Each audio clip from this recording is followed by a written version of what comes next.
Yo, yo, yo. Welcome to the Whistle Podcast with Coach JB, Coach Brett, and my man Kev. We got a good show for you tonight.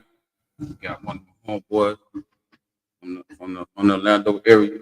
He was one of the great guys. Uh, played had a very good game. Uh, went to Jones High, did his thing. Uh, he got a lot to say about the game. We're gonna chop it up. And also, we got my main guy, Odell Jones. He's a referee. He's been referee for right now for the last 10 years. So, we base our podcast. That's why we call it the whistle. Because, we bring a lot of refs. We're going to bring a lot of refs, to come on and talk about the game, talk about the game changes, rule changes and everything like that. So right now, we're just waiting on these guys to come through and go from there. We'll be right back.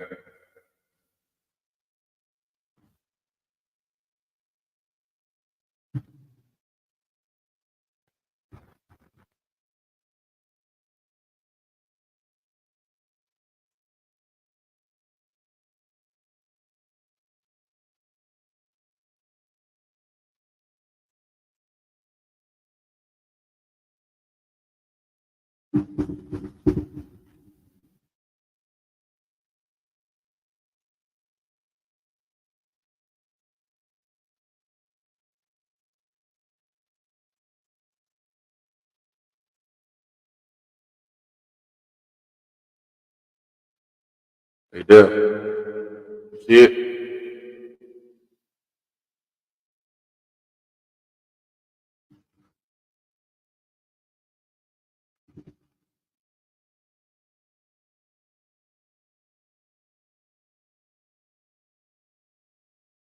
Yeah. You gotta go. It should say something like going to YouTube Studio. So you click into that.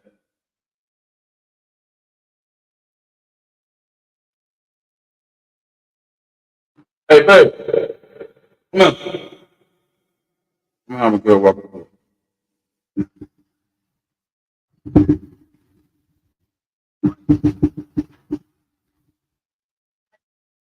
So you hit enter studio.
see something.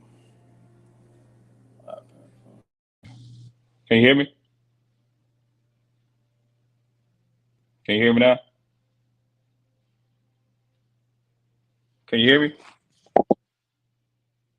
Yeah, I can hear you. Okay, yeah, I can hear you now too.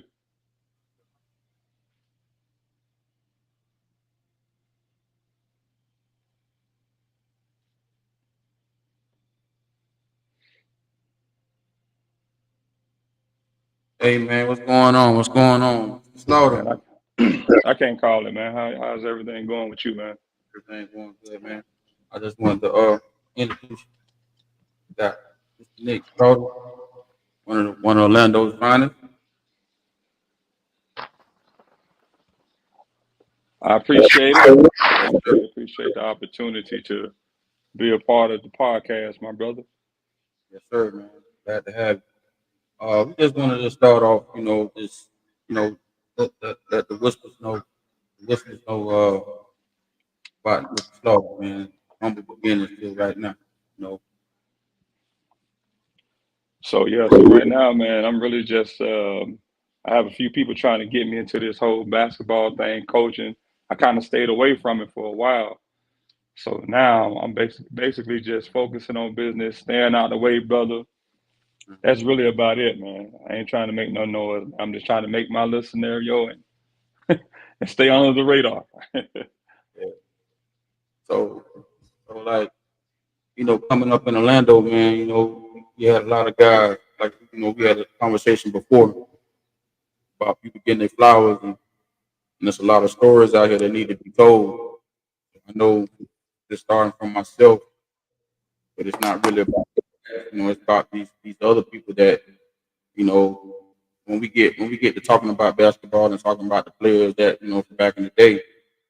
Sometimes we it's easy to talk about the ones you know what I'm saying, that you always seen this and this and that. But there was a lot of guys that was on the court, but like with yourself, like the unsung heroes type. What I mean? They always had game, for some reason they just never got it right. You know what I'm Right, saying? right, right. So that's how I kind of want to start off with that. It was some people. That, was it some people you felt like, if they would have just been led the right way or told the right path, they'll be right there where we are. So, better than where they are right now.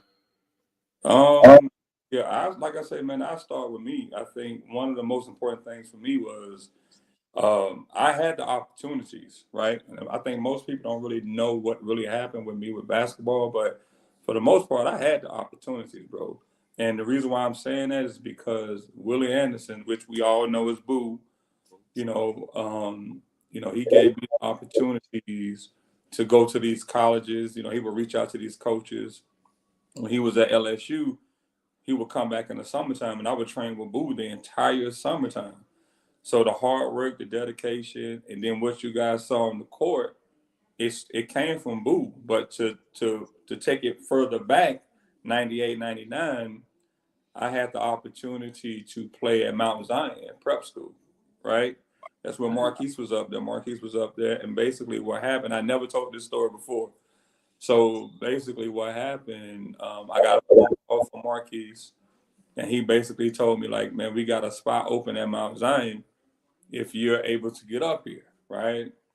So I had the opportunity to go up there, man. The coach told me if I can play, he'll keep me. If I couldn't play, he'll send me back home. So I was like, all right, cool. So one of the guys that I know that I'm still close to this day, Roger Robinson, he went to Jones High School with me. And he had the opportunity. Well, he was telling me that, I think my dad he'll get you a flight up there, AirTran, to North Carolina. And at this time I was dating his, his daughter, but me and him still, we had a good rapport, right? We was really close or whatever. So make a long story short, man, he flew me up there. I didn't have to pay for it. I got to Mount Zion, man. I remember, meeting Marquise in the lunchroom in the cafeteria. We got to go to practice, all this stuff here. So the coach wanted to see me play. And when he saw me play, so I'm out there going in. And the crazy part is that he put me and Marquise on opposite teams instead of, because we've always played together. he put us on opposite teams, man. I'm telling you, it was so surreal, man. And I remember, T Mac went to Mount Zion, so I remember like the lockout, him coming back, every now and then, just having the opportunity to play outside of Florida. That was my first time leaving Florida, going anywhere else or whatever. But I went up there and I killed, man. I went up there and I killed in practice, so I ended up staying there. And then most know it in Beirut, but then some other people don't know the opportunity that I had then, even with the opportunities I had with Boo, just him reaching out to coaches. So I had a little sister that I had to help take care of at 16, right? So my mother, she had my younger sister when I had just turned 16. So I had to help her raise my sister. So it was a lot of times missing the Adidas tournaments, the Nike camps. At that time, Coach JT coaching us or whatever. So yeah, he JT really knows the story because the times I was supposed to go play in these big camps, I couldn't because I had to watch my sister while my mother had to work.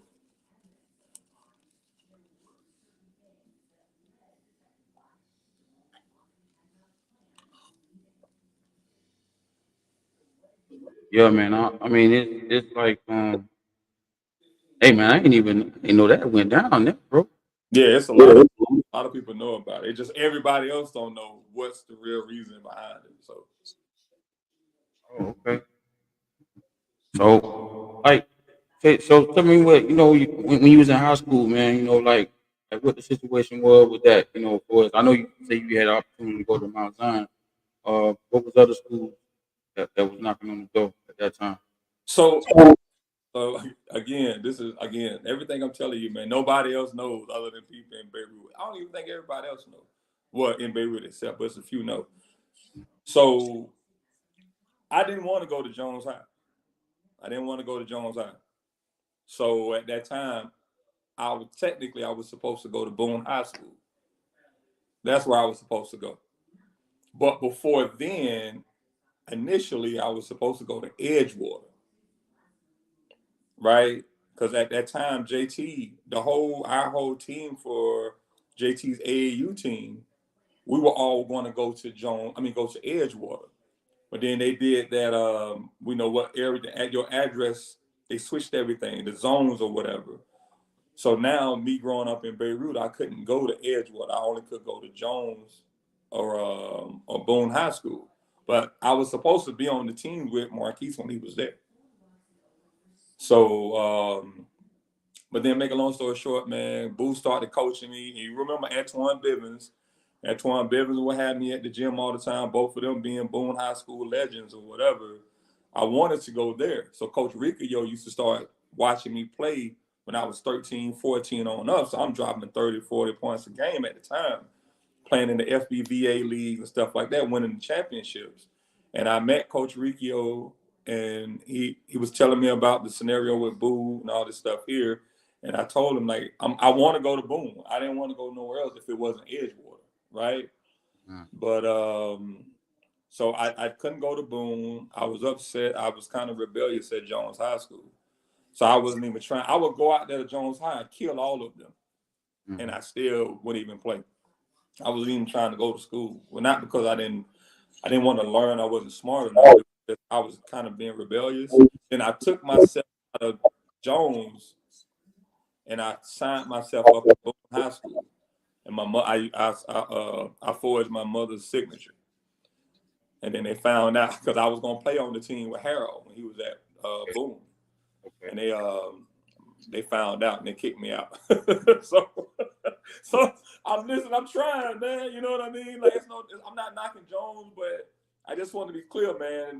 The opportunities they have now at Jones, they didn't have that back when I was there, right? So we wasn't considered being in that space, right? So I just wanted to go where it made sense to me. And I love the atmosphere at Boone High School. Boo would have me around these players that played at Boone High School. Man. So initially, I wanted to go to Edgewater. Once they scratched that, it was like, I guess it's going to be Yeah, Boone. get addresses and all that kind of stuff. Mm-hmm. It Yep. was, but, people didn't know after I left Tech. Oh, I got a message comment. Tracy Jones, remember Tracy? Mm-hmm. Yeah. He said, who was the coach at the time at Jones at the time? Mm-hmm. Well, who was the coach at the Coach time? Jones. What happened? It was Coach Jones at the time for varsity with y'all. It was Coach Jones. Was that like the last couple years? Well, when After, I was there, yeah, when I was there, it was Coach Jones and Coach Harper. Remember Ron Harper? oh, He was the assistant coach or whatever. So I think Coach Jones probably he remember my father. I mean, my father was a hoop legend Perk. So yeah, he remembered him back then. So he was one of the ones like, man, you need to come out and play for Jones. And then there was a time I was going to play for Jones because they said they was going to get JT as the coach. And I was like, if JT becomes the coach at Jones High, I can promise JT you. who? JT who? Yeah, James Turner. Wow, It was real? a time. It was a time that Yeah, they was okay. trying to consider him being the Oh, after head Coach coach. Jones. Yeah, the Oh, Coach Jones High School. Yep. yeah, okay. I kept That's saying if he wow. became the coach, I definitely was going to do what I need to do. Yeah, You know, so that's cool. Hey man, that's what I'm saying, man. It's cool to have these talks, man, because like I say, to be in a comfortable situation like this where you can talk and you can trust the person that's asking these questions. You know right, what I right, mean? It's a good thing. So it's a lot of stuff that I'm finding out about people that you only just know when you see them. Especially if we don't hang out like that. But right, we come together because of basketball. You know what I mean? right, Respect right. of the game and stuff. But he also said earlier, the game changed for guys. Something didn't have the structure. Mm-hmm. Uh, Mr. Tracy was on here, man. He spit a lot of knowledge, man. A lot of game. You know what I'm saying? I didn't Mm-hmm. know, the origins of how midnight basketball came about and stuff like that. I knew Mr. that man was the guy, but I didn't know Tracy was there like that. So Yeah, man. time we started coming there, it was already kind of in its motion. Mr. Jackson before he got sick, he was there. He was all every time, and Mr. Carter took over. So that's when we used to come pretty much be in there. Yep, yep. Yeah, you're 100% right, man. I think I was well known. Like I was, obviously I was well known growing up in Beirut, playing against Mike, the people that I looked up to, man. And you gonna know these guys playing against, Michael Jordan said. We got to call him Michael Jordan said.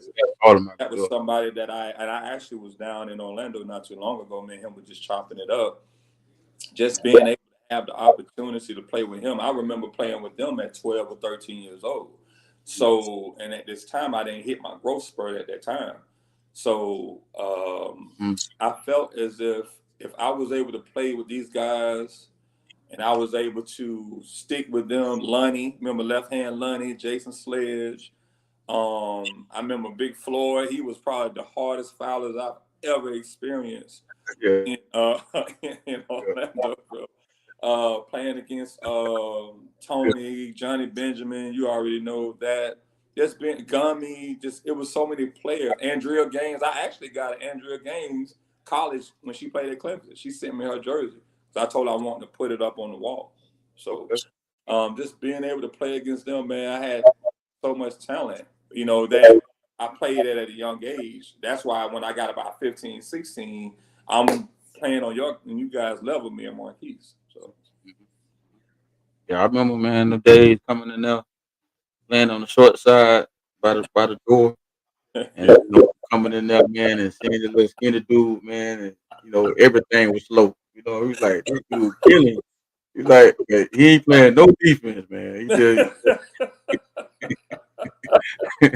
and then he want to talk a little noise too, like, man, I can play with y'all. I can play with y'all. Y'all can't yeah, man, play for me. He kind of had a little lip on him back then, yeah, but other than that, he was just a smooth operator, man. And then just to see from that right there, the way he at now, I was very proud of him, man.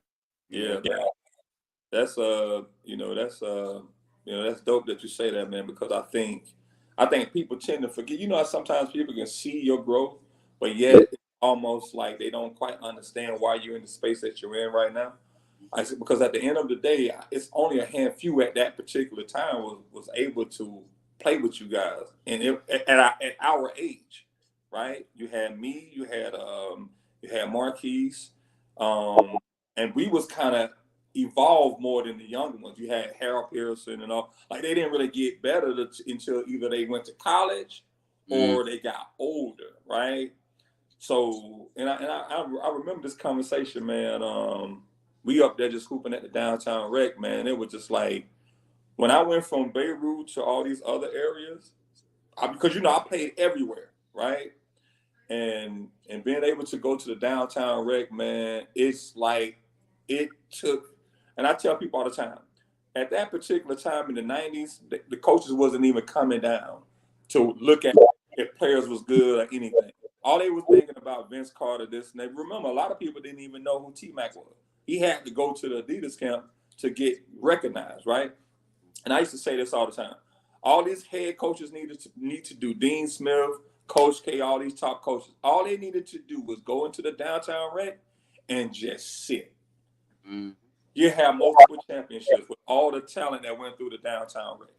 All they had to do, but it wasn't looking at that particular time like how they're looking now. So, That thing was live every Saturday night.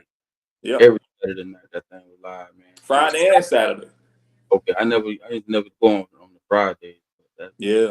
Saturday, because remember they had they did the like the little championships between the midnight basketball people.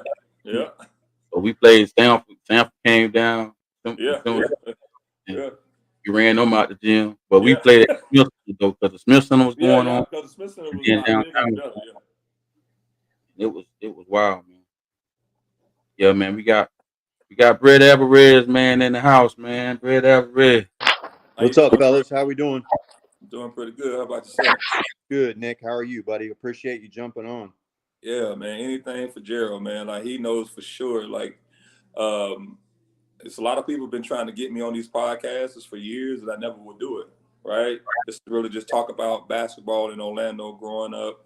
Some people remember me being the player that I was, and didn't understand what happened. So just being able to tell this conversation here for the first time.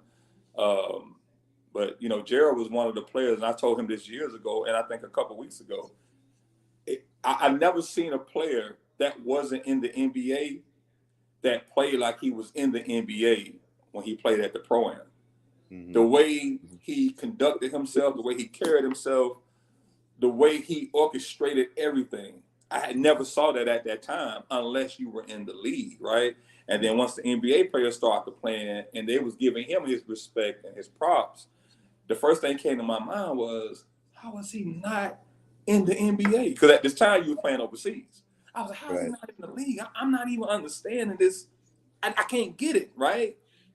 So, but just being able to, grow up and watch you play, and as we talked about before, I think it was at the Northwest Center, having the opportunity to play against you, and I was like, I could not wait for that one. I could not wait to play against you, man. Like it was, I knew what I was going to do just based off of the legacy that you have, man. I think it was.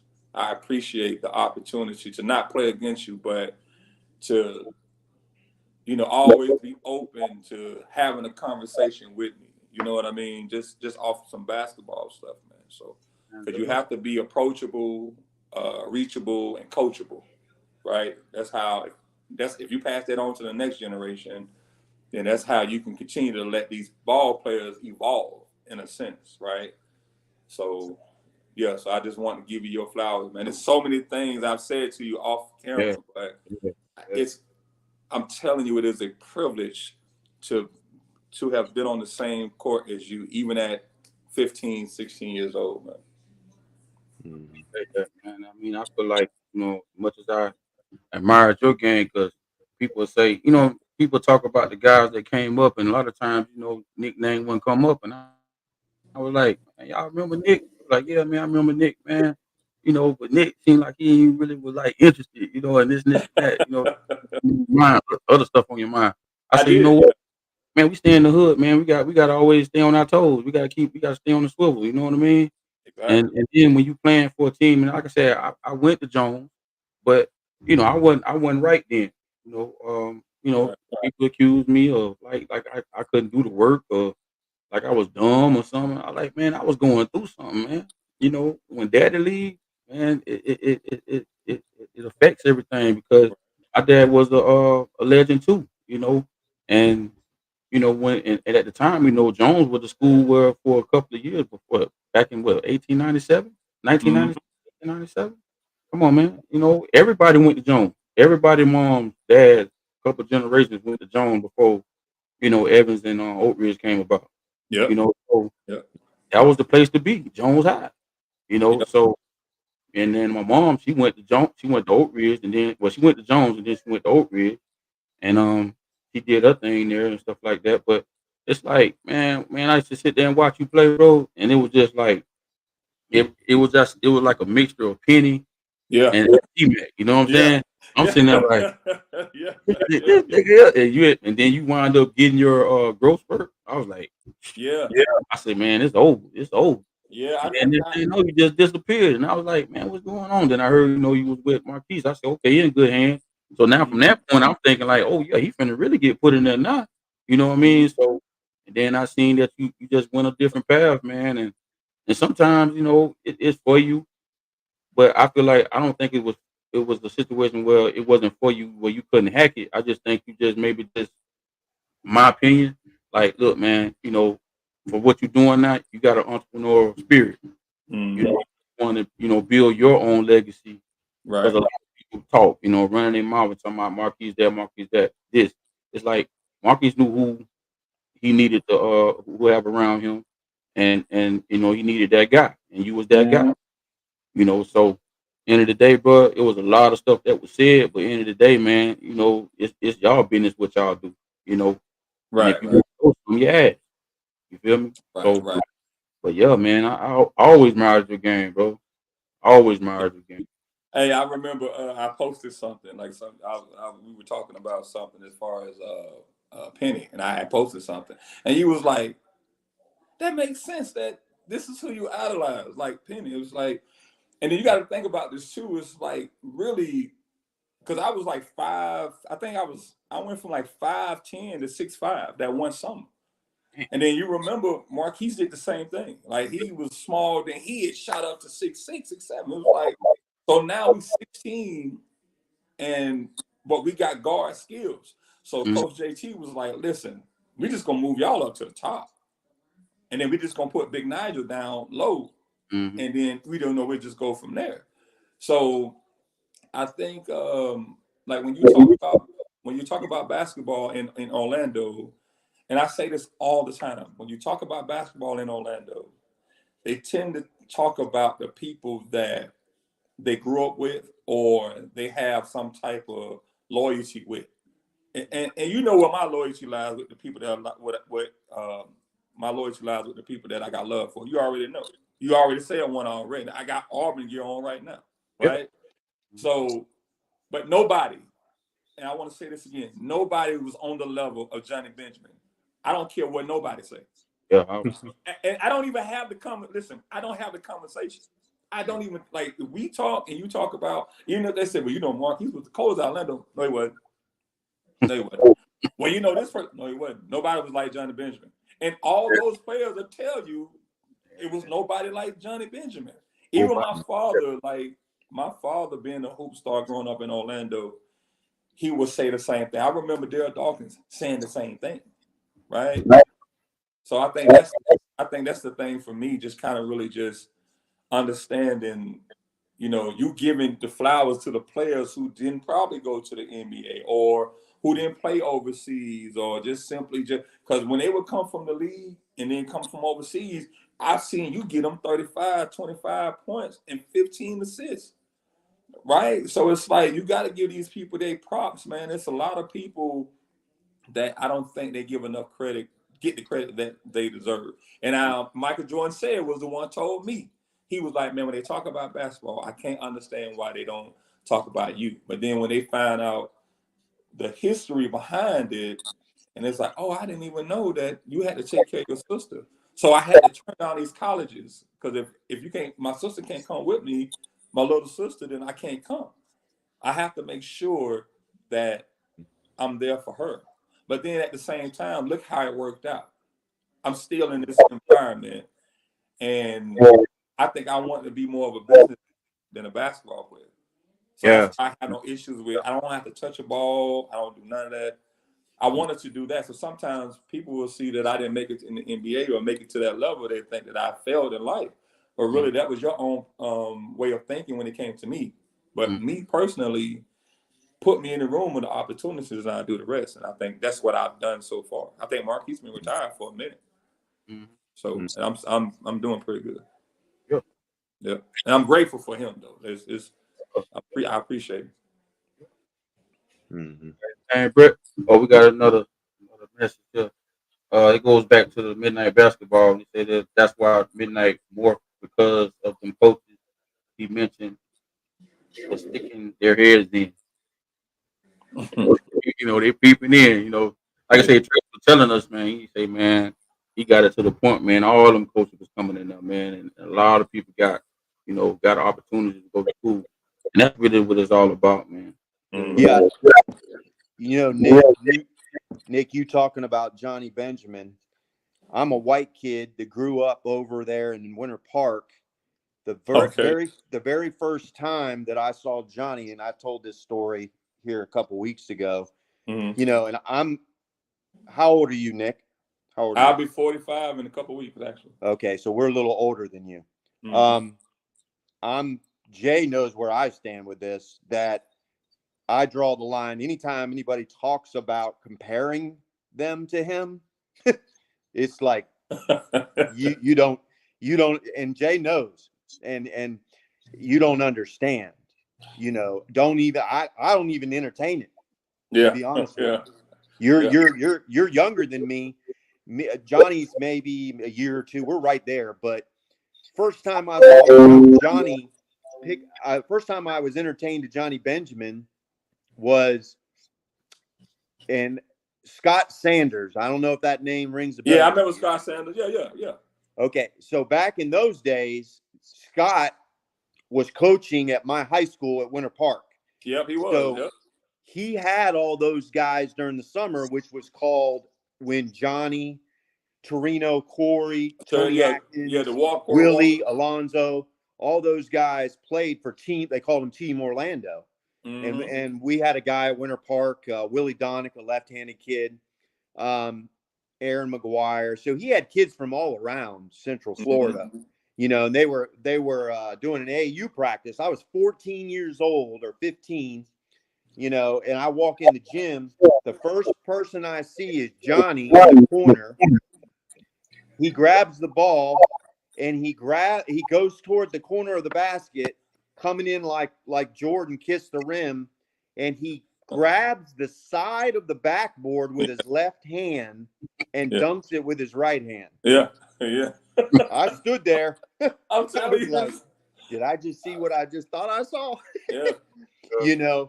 And from that day on, I was lucky enough that summer to see him play. I don't know if it was that exact summer or the summer after.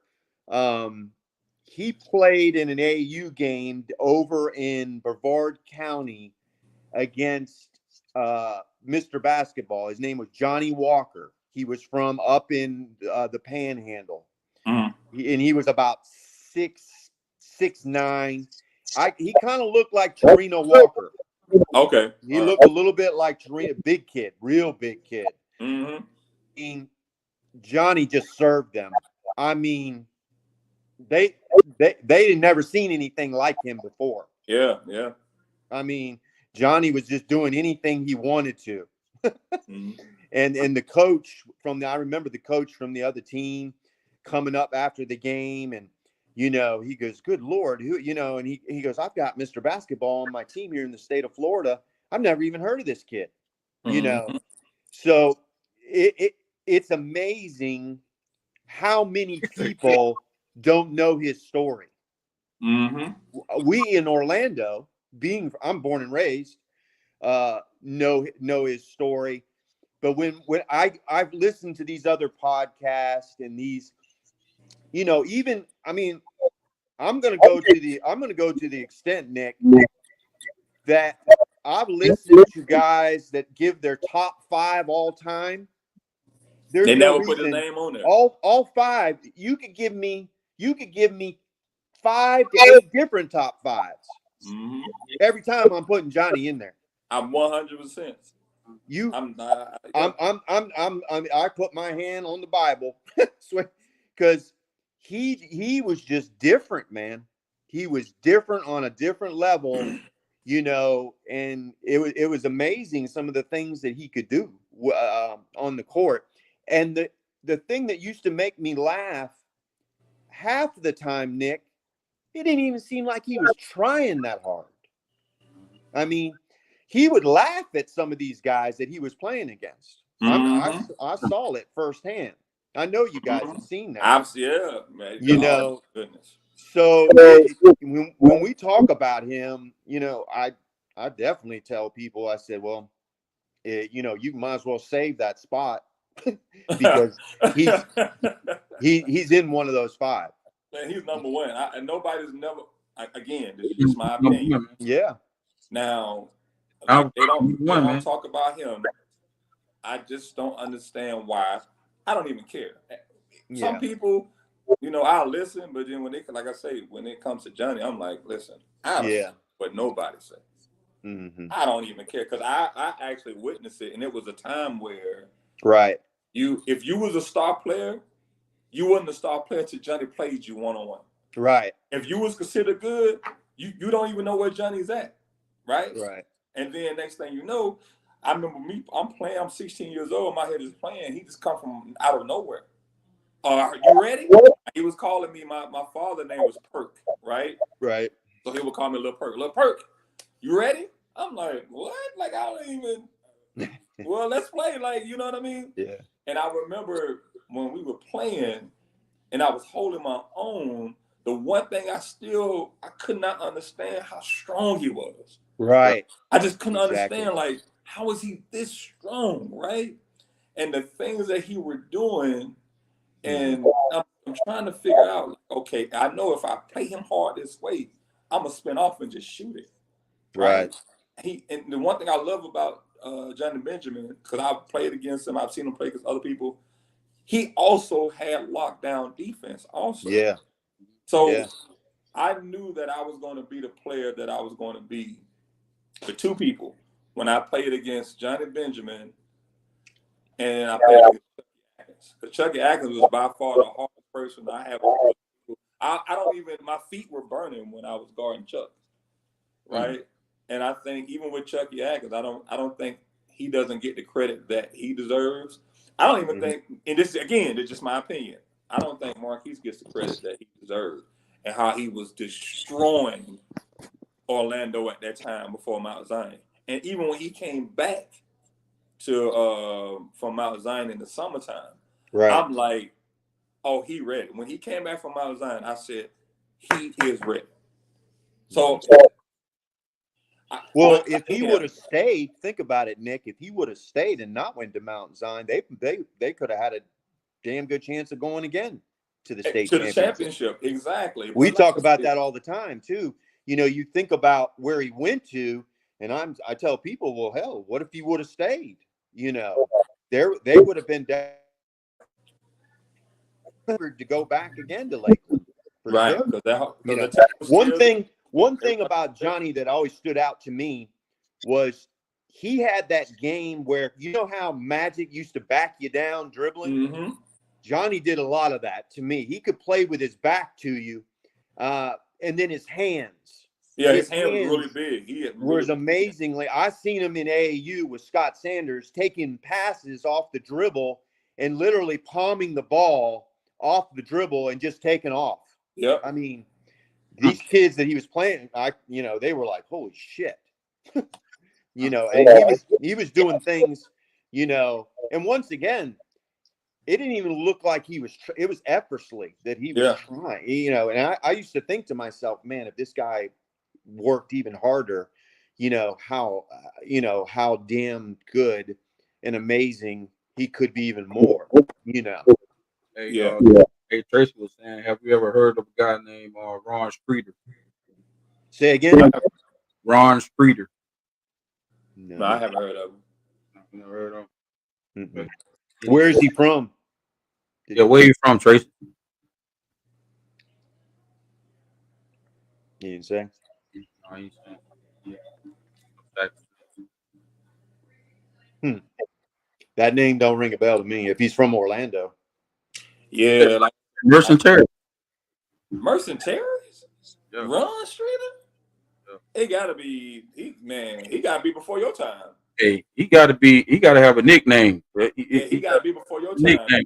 He definitely before my time. He gotta be with you, or he gotta be with who was over there at Mercenaries at that time that was that good before you though, like before.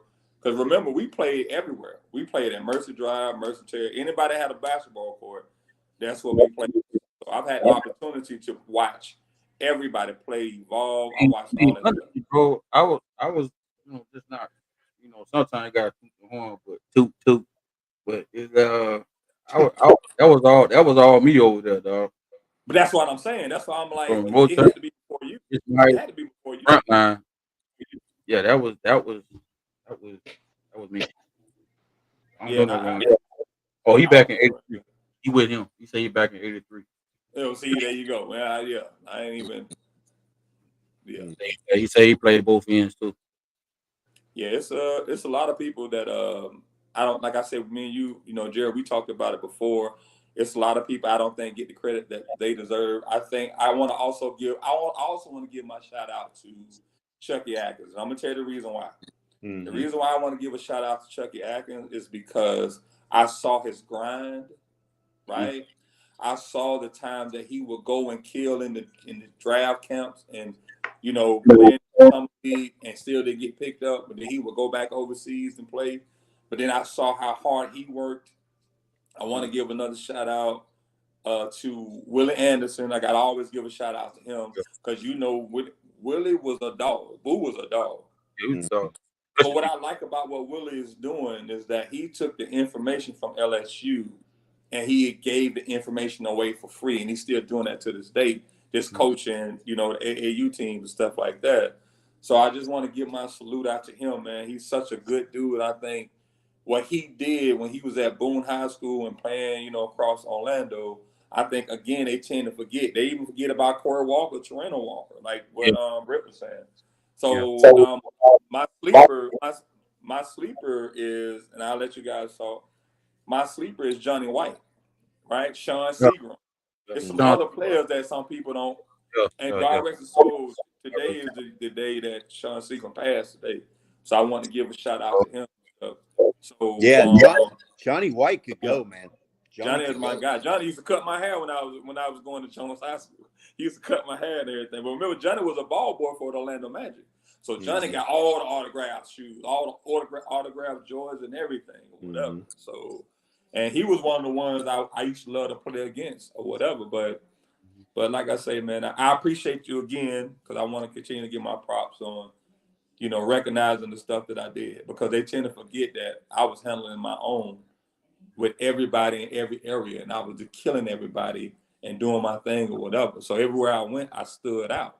You know what I mean? And I've been like that since I played for Lorna Doone Hawks with Coach Jeff and Coach Jess, and playing against you guys and going to Orange Center and playing with all them, Teddy Boom and all them or whatever, Sean C and all them, Reese Mercenaries and stuff, playing with the Chenault brothers, all them over there. Mercy Drive, playing with Kirk Dallas, Trap.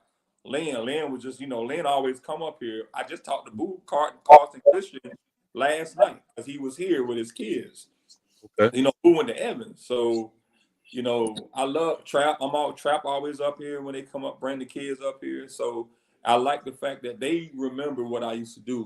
But again, Michael Jordan said, used to always say, man, when they talk about basketball, I don't see why they keep leaving your name out. Like they done forgot all the stuff that you was doing, how you was dunking on everybody, how you was doing this, how you was doing all this other stuff. I'm like,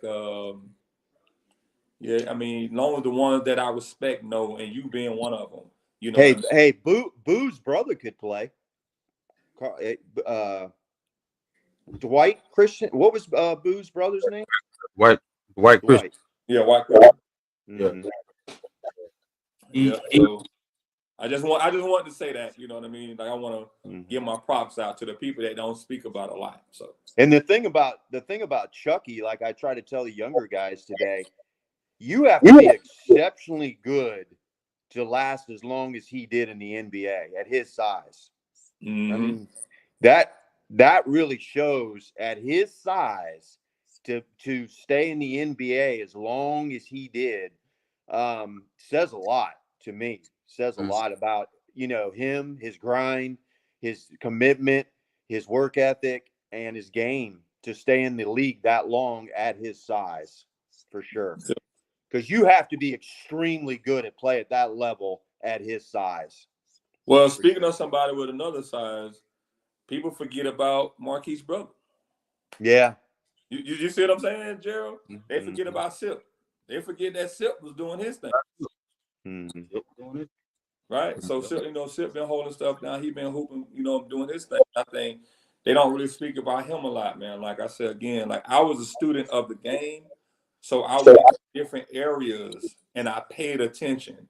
Right? I remember before Homer Gray picked up all the muscles, I remember him being the left-hand shooter, right?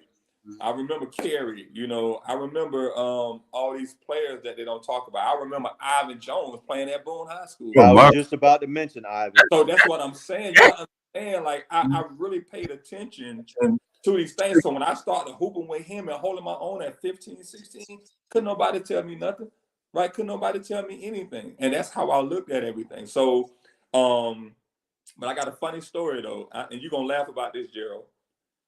You want to know how I started playing basketball? This is the funny thing. He don't really speak on it that much. I've said it a few times. So at this time, when the projects was up in Beirut, Carver Court, they had Carver Court Park, right? So we used to go up there and hoop. But they was like, I'm up there killing. I'm up there doing my thing or whatever. They was like, man, you ready to go down to, to Beirut, to the arena. You know what they used to call it? I ain't going to say it on here, but the arena. You get what I'm saying?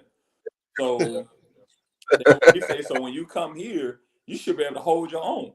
I go out there and I'm hooping. He tells me, he said, man, he was like, Jit, you good. You need to come on with me, man. I'm going to take you to a coach, man, so he can put you whatever, right? So he takes me to Lona Doone Hawks. Remember, they was the Lona Doone Cowboys for football. So make a long story short, Coach Jeff and Coach Jesse, you remember them from Lona Doone. Yeah. They put me in the game, and they was like, I just want to see what you got to do. And we were losing, I think we was going to like 30, and the team he put me on, we were losing like about 15. So it went even, I took the whole game over, and we won. He was like, oh yeah, I'm 11 years old. So the first game, I dropped 45 points at Smithson at 11, right? 43, I take that back. So next thing you know, he was like, man, I think you got something going on. And the person who sent me who started me playing organized basketball is Cooley Bar. That's Cooley from Beirut. Now you got Bushwick, right? His older brother. At this time, Cooley used to hoop. He used to play football. He had the dreads at the time, right? So, and I got to give him his props because what you see, the product of what you see when I started playing organized basketball, Cooley was the one who introduced me to playing organized basketball, right? And then once he introduced me to that, I don't even know a whistle and all this stuff. I don't know nothing about it. And so he was like, man, you need to come over here and we'll have a conversation about it, talk to my mother, and then go from there. And then that's how I got into playing organized basketball playing with Smith Center, playing at the downtown rec. I was a Orlando All-Star every single year when I was playing. But I think, like I say, man, I can't talk about me playing basketball as much as I did. And I've held my own and killed everywhere I've been. And people, yes, still won't, give me the credit. But then I also look at it as when I look at you, when I look at Dan Cross, the people that I admire, Willie Anderson, people who are older, Johnny White, Petey, Armika Spinks. Yeah. Right? Exactly. So looking at Ivan Jones, all these Torreno, Corey, all these players who was really good. Once they gave me my props, I could care less what anybody else thought. Right? I can care less if they thought I played good or if I didn't have I wasn't mentally where I needed to be. I gotta understand, like, if I want to play basketball today, I gotta go help my mom and take care of my sister as soon as we leave here. So while y'all going out there to play and going out to do all these other things and going to the tournaments at Disney, I have to miss out on those tournaments because I have to be here for my sister. I gotta make sure that I'm helping my mother, with that space. So again, my responsibilities for being a big brother and helping my mother is the reason why I turned down a bunch of colleges. It's the reason why I left Mount Zion. And Marquise didn't even want me to leave. He was like, no, bro, like, I want you to stay. And I was like, man, I ain't come this far to struggle. So I think that's why I took advantage of the opportunity that I have now. Because if I had to do it again, I would have stayed at Mount Zion. Not even because of just basketball and a strong possibility to make it to the NBA. I just think that it just would have been a better opportunity, and I think things would have been a little different, or whatever. But also on the other side of that coin, I'm glad that Mount Zion happened, and like I said again, I want to give Marquise his props for that because he's the one who called me once they said they needed a 2 or 3 guard. He was the one that called me and made it happen. So when you hear things about what you think people are trying to do with me and Marquise, and it has tried to happen before, it. But I don't entertain it. You never heard me say anything about none of the stuff because I know the bond that me and him have. So the only person that messed that up is me and him. Can't nobody else do that. So it's gonna forever always be love. It don't matter. We don't like. I spoke to him this morning. Him and Sip. We don't speak from here on out. It's nothing gonna change. It's never gonna change. I appreciate the opportunity. And we went around Orlando killing everybody, especially when he was playing the point guard, I was playing the 2 guard. They did not want to see us on that court, especially at the downtown Rec. They didn't want to see us on the court. So, Tracy said guys don't know about Blackshear. Ask Nick about Kerry Blackshear. Little Man and Lee White, Beirut. Well, I remember Lee White. Lee White is from he's from my area, so Tony. What's his name? Him and Lee White they used to hang around each other all the time. Yeah, Lee White, that's my guy. Tony, I can't remember his last name. It's right there. But them two there, when they played together, man, both of them could jump. Tony Holmes. Yeah, Lee White. Lee White from around my way. Lee White used to be in Beirut all the time. So Lee White played Shaq Daddy and remember that when Shaq had that biological father video, Lee White was the father in the video. Oh, for real? Yeah, it happened. It was at Howard Middle School. See, that's what I'm saying. I pay attention. I pay attention to all this. When Shaq did the song, "Took Me From a Boy to a Man," so Phil is my father. That song, right? Yeah. Lee White was the father in that video. Okay. Yeah, so it's like they all tight then. That's what I'm saying. Like, people be forgetting, man. Like, listen. You want to know about history in all facets of basketball from all ages, then I can 100% let you know exactly what's what. You know what I mean? All the way back to Serrano, all them people, all the way to Darius Washington, like just all these players, and even in between, I can tell you about players that we knew was good, but then we forgot about or whatever. And I don't think they get the credit that they deserve, like a Kirk Dallas from Mercy Drive. You know what I mean? Mm-hmm. People forget about that, like how good Kirk Dallas was when he was playing at Jones. Remember, they won the championship that year when they had Trap and all of them on that team. So I just like to give my props. So when I see these people, man, I want to let them know. Alonzo, people forget about Alonzo. Brett, you mentioned him earlier today. Like, Alonzo was amazing, man. Like, Corbin and Toronto, they were amazing. Like, it was unreal. So yeah, they all played AAU for Scott. So all those guys. Scott was dealing with us for AAU when we was playing. Right. That was guys, out there right hand man. So Well, Willie Fisher and Alonzo were. See, look, Willie Fisher. They forget about Willie Fisher. He was cold, man.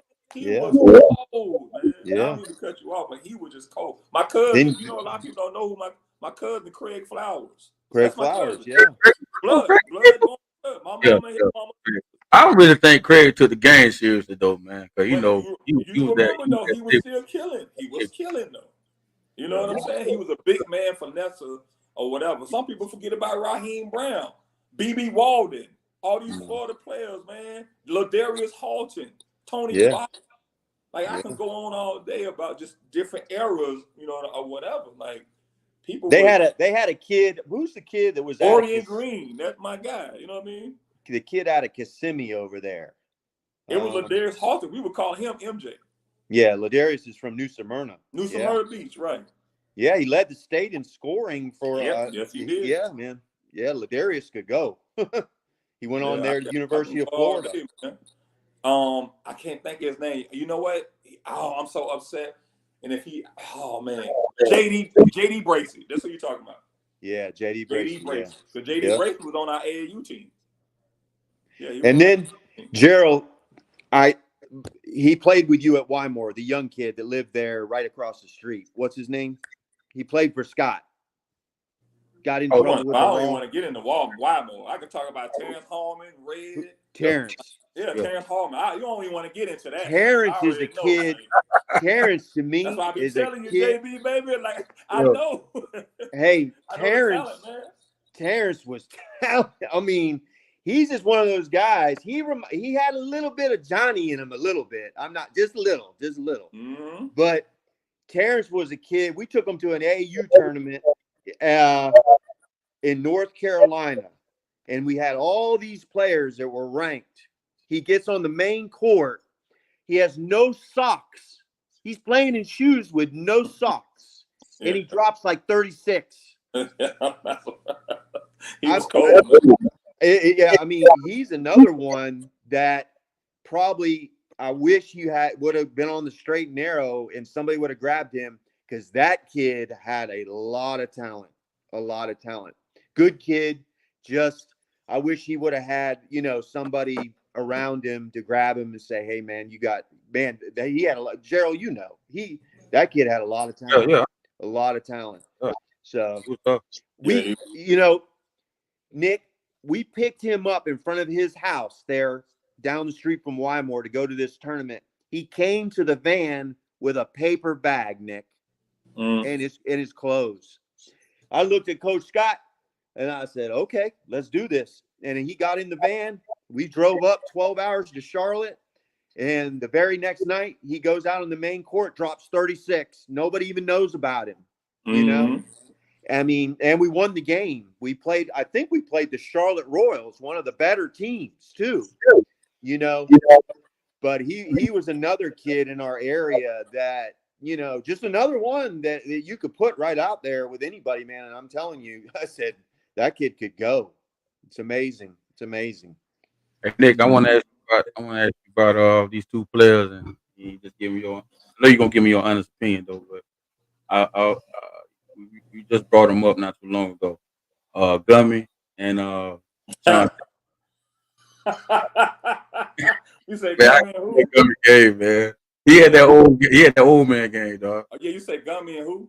Gummy and Sean Seager. Man, let me tell you something, man. I remember, I think I was about 12 or 13 years old, and I remember, Gummy, he out there just shooting around or whatever. They remember the shot that he had don't look like it's gonna go in all the time, cause like a push shot, right? So I'm like, let me go ahead and get him together, right? You know what I mean? And let me tell you something. When we started playing, it was almost like he was, when it come to dribbling, and I say this to this day, from our area, I don't see nobody who out dribbled Gummy where I'm from. And when he would play, it was almost like low-key and one of Harlem Globetrotters, but it wasn't to that level. It was like he just know how to pat the ball. Like he really know how to pat the ball. He didn't work on it. He didn't practice on it. It was just a DNA thing. So playing against him is how I was able to guard smaller guards because he was quicker than me. He had a good dribble game. The difference was I had the height over him, right? So that kind of really helped me, deal with these small players when they are quick and they can dribble. Because I came to the realization, if I can stay in front of them and contest the shot, then I think I'll be good. Because I'm not taking the ball from him. Nobody's taking the ball from Gundy. And again, I think that's one of the things that they don't really talk about as much when they talk about basketball. Because obviously he went a different route or whatever. Now, who was the other player? Sean Seagram. Sean Seagram is a little bit more closer to me. It was Sean Seagram was playing for Lorna Doone with Coach Jesse. He was playing with the older team.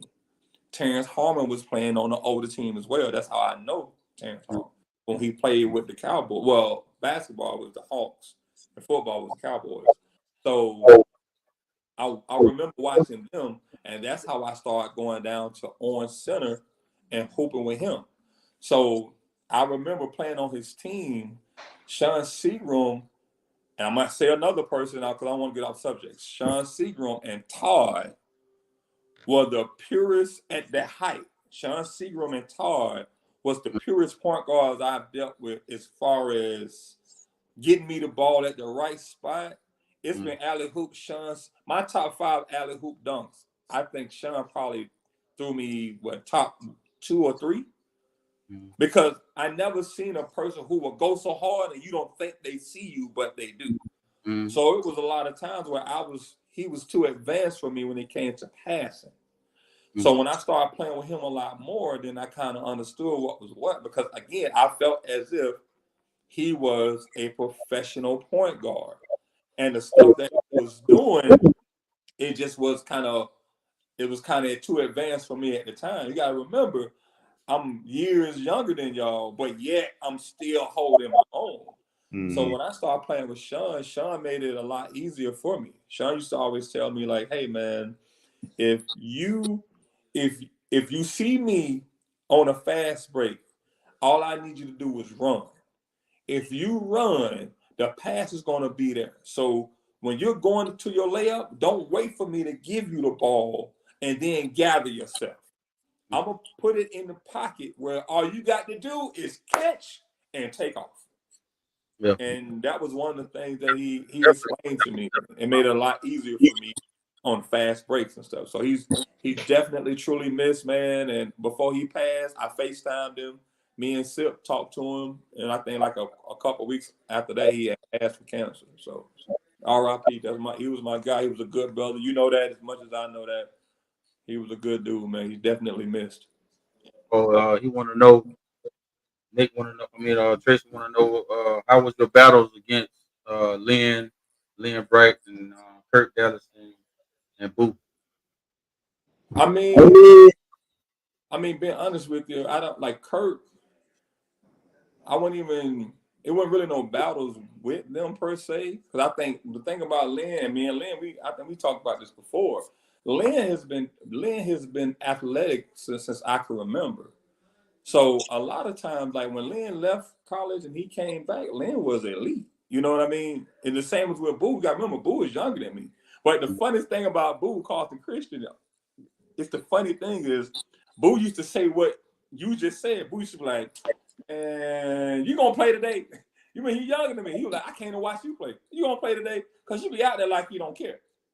Are you gonna play today or not? So I might do a little move and get up there high above the rim, and I just drop it in that dunk. Oh, he ain't trying to play. I'm finna go. You know what I mean? Yeah. So, and man, we still laugh about that to this day, man. So I never really. I think people fail to realize like, Lynn is right on. Yeah, Lynn is with me. So I think for Lynn, we never really played with each other like that. But see, Lynn never really was an offensive player. He was a defensive player and a slasher, right? He'll dunk, play defense, slash, or whatever. So a lot of times they will have Lynn on somebody who was bigger or powerful, because Lynn can play 1 through 5 technically at that time. You know what I mean?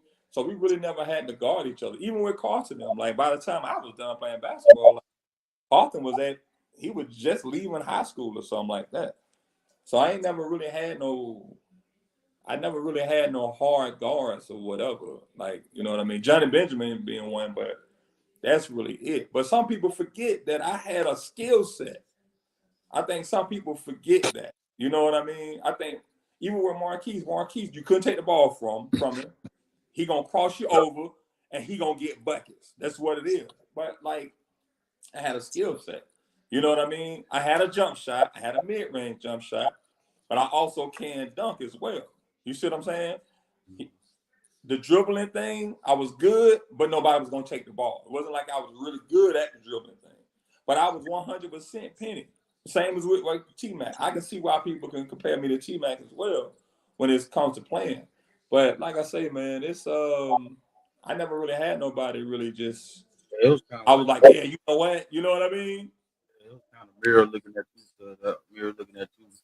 Because it was like, man, he just got that penny, man. He just the movement, Yeah. the stiffness and the quickness. And I was like, this is hell. I had a quick first step. You know what I mean? Yeah. My first step was quick. So it didn't take me that long. If I get the quick step, I don't need one dribble to jump. I don't have to be in the paint to jump. You know what I mean? Do you guys remember a kid that played at Apopka, Dewey Varner? No, Gerald, I don't remember him. I remember Varner. Dewey. They called him Dewey with Yeah, a D. He could shoot it. He was yeah, one of the yeah. better shooters in our area. Yeah, he was nice. He was Yeah. nice. Actually, he used to come play in the gyms over there at Warner Park. Right. Yeah, dude. That's when Pat, all of us was on there. I think we was, no, that's when we had went and just, it was like an open gym, and Scott had opened the gym. Yeah. Yeah. Came through there and played. I think it was Winter Park Junior High. Yep. Yeah, it was junior high. Yeah, that's what it was. Yeah. Yeah. Like right in that little like a neighborhood. Like it was Right in the neighborhood. Yeah. And think about it, man. That was around the time where I was doing my thing in the pro-am, and he would play for the team that come from a pocket. And sweet shot, man. Just like, yeah, he had a really nice jump shot. Really nice. Had some shake, all that. And I was always asking, he had came up to me. He very like soft spoken too. He don't start no noise, he don't talk no noise. He just go out there, and he say, man, I'm seeing you doing good things, man. You can give me some advice on this and this and that. And I'm looking at him like, some people you think like, say like Marquise. Not saying I ain't gonna put Marquise in it, but just say some people. I can't say Marquise, right? Marquise would probably come and ask me something, but what he asked me, I was thinking like, nah, he wouldn't come ask me that because I seen him as a high level player. Mm-hmm. You see what I'm saying? And then it showed me at the same time how humble he was. And because at first I was like, he was always come at me. He's like, hey man, you making me better, man. You making me better, man. But I got to get you. You know what I mean? He'll say stuff like that and then just don't say nothing else. And then when he came to me and asked me that, and I said, yeah, man, I got a guy that's like, putting me through the ringers right now. I'm trying to get overseas. He said, man, he's always have his bag. Every time you see him, he got his bag. He said, man, I'm ready, man. I just need the opportunity. And at that time, I don't think he really got that opportunity. But it was like I wanted to help him, even though I'm trying to get in. You see what I'm saying? So it was like, damn, man, because he definitely could have went over there, especially where I was at. But that was a starter country at the time. To get your work in and get your passport, and then you can go wherever way you want to go. But a lot of guys out there that never really had opportunity, and a lot of guys kind of looked at me and felt like because I pretty much came off the street. It is what it is. But some people feel like you didn't went. Guys go to college and had the opportunity to go to college, and that should be the way to go. But if you could get in, you get in, man. And it's all about talent, and it's all about your personality, how you carry yourself, and being professional. You know what I mean? Mm-hmm. I got over there. I had to negotiate my own contract. You know what I mean? The guy that helped me, he said, "Look, man, this what you got to do. This how I got to be." He said the only reason why he really dealt with me was two things. He said my skill and who I am. as a man. Mm-hmm. Because a lot of people ask me, he like, hey man, get me overseas, but I'm seeing you doing a lot of silly stuff, so I can't put my name on that. Yeah, you know, you know what I'm saying? I got the ability to get people over, but at the same time, it's like, bro, if I'm seeing you doing the stuff you're doing now, most likely you're not gonna change that. right, You know right. what I mean? Or sometimes people can just adapt to situations, but you can't really take that chance sending somebody over that water like that, and then first person they're gonna call is me. Mm-hmm. Hey, what you man? Why you sent this guy over here, man? He over here acting up, man. We already took his passport and tore it up. I don't know how he getting home. Yeah. Then he gets calling me, and then now it's my fault. You see what I'm Right. saying? It's like, bro, I sent you over there on my name, so now you didn't put a cloud over my name. He calling me saying this and this and this and that, and it's like, oh no, I can't do that. I gotta absolutely know that you got to come up under me, just like I came up under that guy, and he tutored me. Right. You know, Right. all he did, Another was kid they don't. learn the game, the pro game. Another guy they don't bring up That's it. enough is Donovan from Eatonville. Donovan Williams. Oh, I was gonna say it, but I ain't trying to. Everybody gotta have their Donovan played. talking. He played I AAU love with us, Donovan Gerald. so much. Oh my God, I love that dude so much. Yeah. I used to go get my tires Yeah. from Donovan in Eatonville. Yeah. That's another man, guy. That's another That's guy. crazy. Walking on the tiptoe, letting it ride. It's crazy. Tracy Jones is in there he's saying some stuff that just brought it right back to me just now. He said, JB, I'm not sure if you remember me talking to you about Bill Duffy representing you as you was overseas. And I remember him having that conversation. I remember us having that conversation. And at the time, I can say right now, Trace, I was still apprehensive of trusting people, man. You know what I mean? I can see that. Yeah. Feel me? I was very apprehensive. Like I knew I could talk to Tracy because he always was in my ear, but sometimes if you can't see what you're talking to and touch what you see, it's like then everybody start crowding around because they trying to get a piece of you. And a lot of times that was like kind of my issue when I was at Tech because I could have got up under the tutelage of Big Chuck and I turned it down. So every time Chuck see me, Big Chuck, he's like, man, well, could have had it right, boy. I could have had it right, boy. I could have had it like. Big Chuck, man, that's a good dude. Yeah, man, he's funny too, man. You see what I'm saying? And it's stuff like that. He only came to one game, man. That was the state game. Everybody was there. Everybody had their father, man. I mean, people just didn't understand what. I'm not using that as an excuse for any kid, but when you're in the sports, man, you and you have your father, you have a son. Like I got 3 sons, but they're not nowhere near when it comes to sports. But they are very, very good and better men than me. Mm-hmm. Yeah. You know what I'm saying? Mm-hmm. So now, their baby mama just had some issues with that. Want me to be want them to be basketball or whatever. And I was kind of a little upset about it, but because a lot of people asked me, like, well, you ain't got a horse in the race. I say no, but if I did, I wouldn't be acting like you. Mm-hmm. You know what I mean? Let me tell you something. I rub a lot of people the wrong way if I said what I wanted to say about what you just said, brother. That's 100%. You gotta understand. Like I've been around this for a minute. You know what I mean? Like I've been around this kind of environment probably for as long as I can recall, but definitely, when bro got in the league and stuff. So I would still talk to these certain coaches. I would talk to players who played in the NBA. Now they are coaches as well, just having a conversation with them about certain things. I got kids. I got my boy. He's doing his thing. I'm training him as well. It's a lot of things that's going on. I think one of the issues, I say this, is that sometimes you got to stop trying to live your dream to your kids because you didn't make it. And you didn't do it. So you have to really find that space. You have to learn how to operate in that space and have the idea of it's no longer my dream. This is my kid's dream. And like I tell my son, listen, I'm gonna break something down for you. I say I'm never gonna train you to play high school, college. It's always gonna be NBA level training. Because at the end of the day, that's what you want to get to. So by the time you get to high school, college, it should be easy. But the most important thing I want you to realize is I want you to be a student athlete, right? Always remember that, right? So I don't care what you've done on the court, and if it doesn't balance out in school, right? So when I look at these parents and I'm listening to them have a conversation, I'm just like, and I live in Indiana, so it's really bad up here, right? Mm-hmm. So for me, it's like when I see these parents, they want to have these conversations about my son. I don't really indulge in those kind of conversations because I can see that you're living your kid instead of letting your child have his own identity. So I might have been a dog on the court. My son might be passive. I can't get upset at him because he's not as aggressive as I would be, right? But I still have to find that balance and try to figure out how to operate in that space.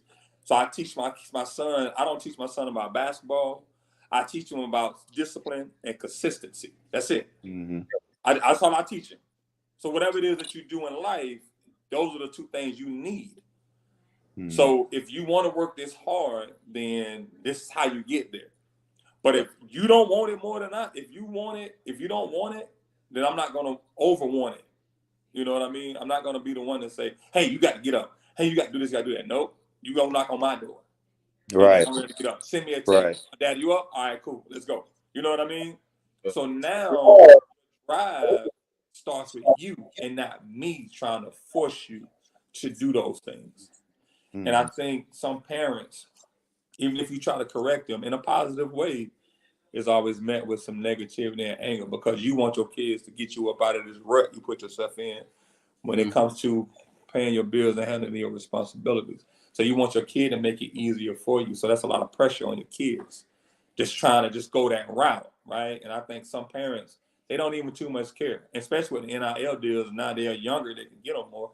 They don't care about that stuff. All they know is their kid has an opportunity within a 2-year span now to change their life instead of your kid changing his own life and then you benefit from it. So you can't sit here and put a plan together based on off your children's sports. And, they don't do it in accolades. I ain't never seen nobody try to do that when their kids became a doctor. Right. So it's always in sports. So I'm like, y'all are more upset than the damn coach. I don't understand that, bro. Like, chill, let the coach do his thing. But again, JB, I'll leave it at that because I can open up a can that a lot of people ain't gonna like. I got some more tea. What's so crazy about with these parents, man? It's like we growed up with these guys. I know you weren't that good. He better than you. He wasn't that good. He wasn't that good. But the crazy part about it is you want to sit there and baby that dude, man. You want to baby that kid when we came up hard, bro. It didn't make no sense to me. Yeah. You want to baby the kid, and then at the same time you want to dictate how he gonna play, when he gonna play. This no, how about this? That's what started those guys to get their own team. Mm-hmm. See, you'll think, okay, well, hey, coach, hey, Joe, hey, check this out, man. I want my team, I want my kid, I want you to train my kid. Start with the training first, right? Mm-hmm. And then, man, you ain't got a team, you don't have a team, yet, nothing like that. You can advise me to put my kid on. I say, well, again, that's me. If I know that you one of them wrestler parents, I can't send your kid somewhere where I know, and I'm gonna send him somewhere where he's gonna get the proper training, the proper this and this and that. Not just to go and play games. You know what I'm saying? So now I put my name on it again. Right. So you go over there to this team, and then this man say, "Man, why you sent the hook over here, man? I can't even train. I can't even coach this kid without he coming home trying to say, well, this is how I need to train my son. My son need to be in this position, this and this and that. So Scott didn't have that. Scott just basically, look, man, hey man, we had these guys coming here. What's so cool about Scott was, and it was a mastermind. It was mastermind at the same time. He already built who he is, right? Mm-hmm.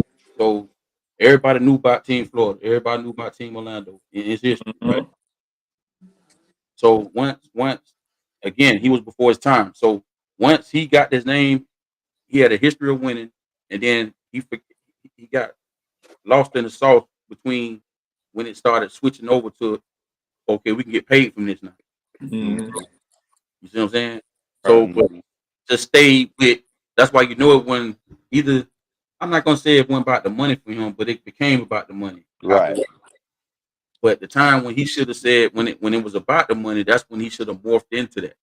Right. You feel me? I was one of the closest persons to him, and I to this day I still say that there was a time that he was doing it for the right reasons, and then when we started discovering going out to Disney, and he started seeing how many it got teams different in Disney. You're right. You know, when Disney came about, that just changed the whole. Not only Scott, all of a sudden, you know, within a couple years, there was people down in Tampa, Daytona.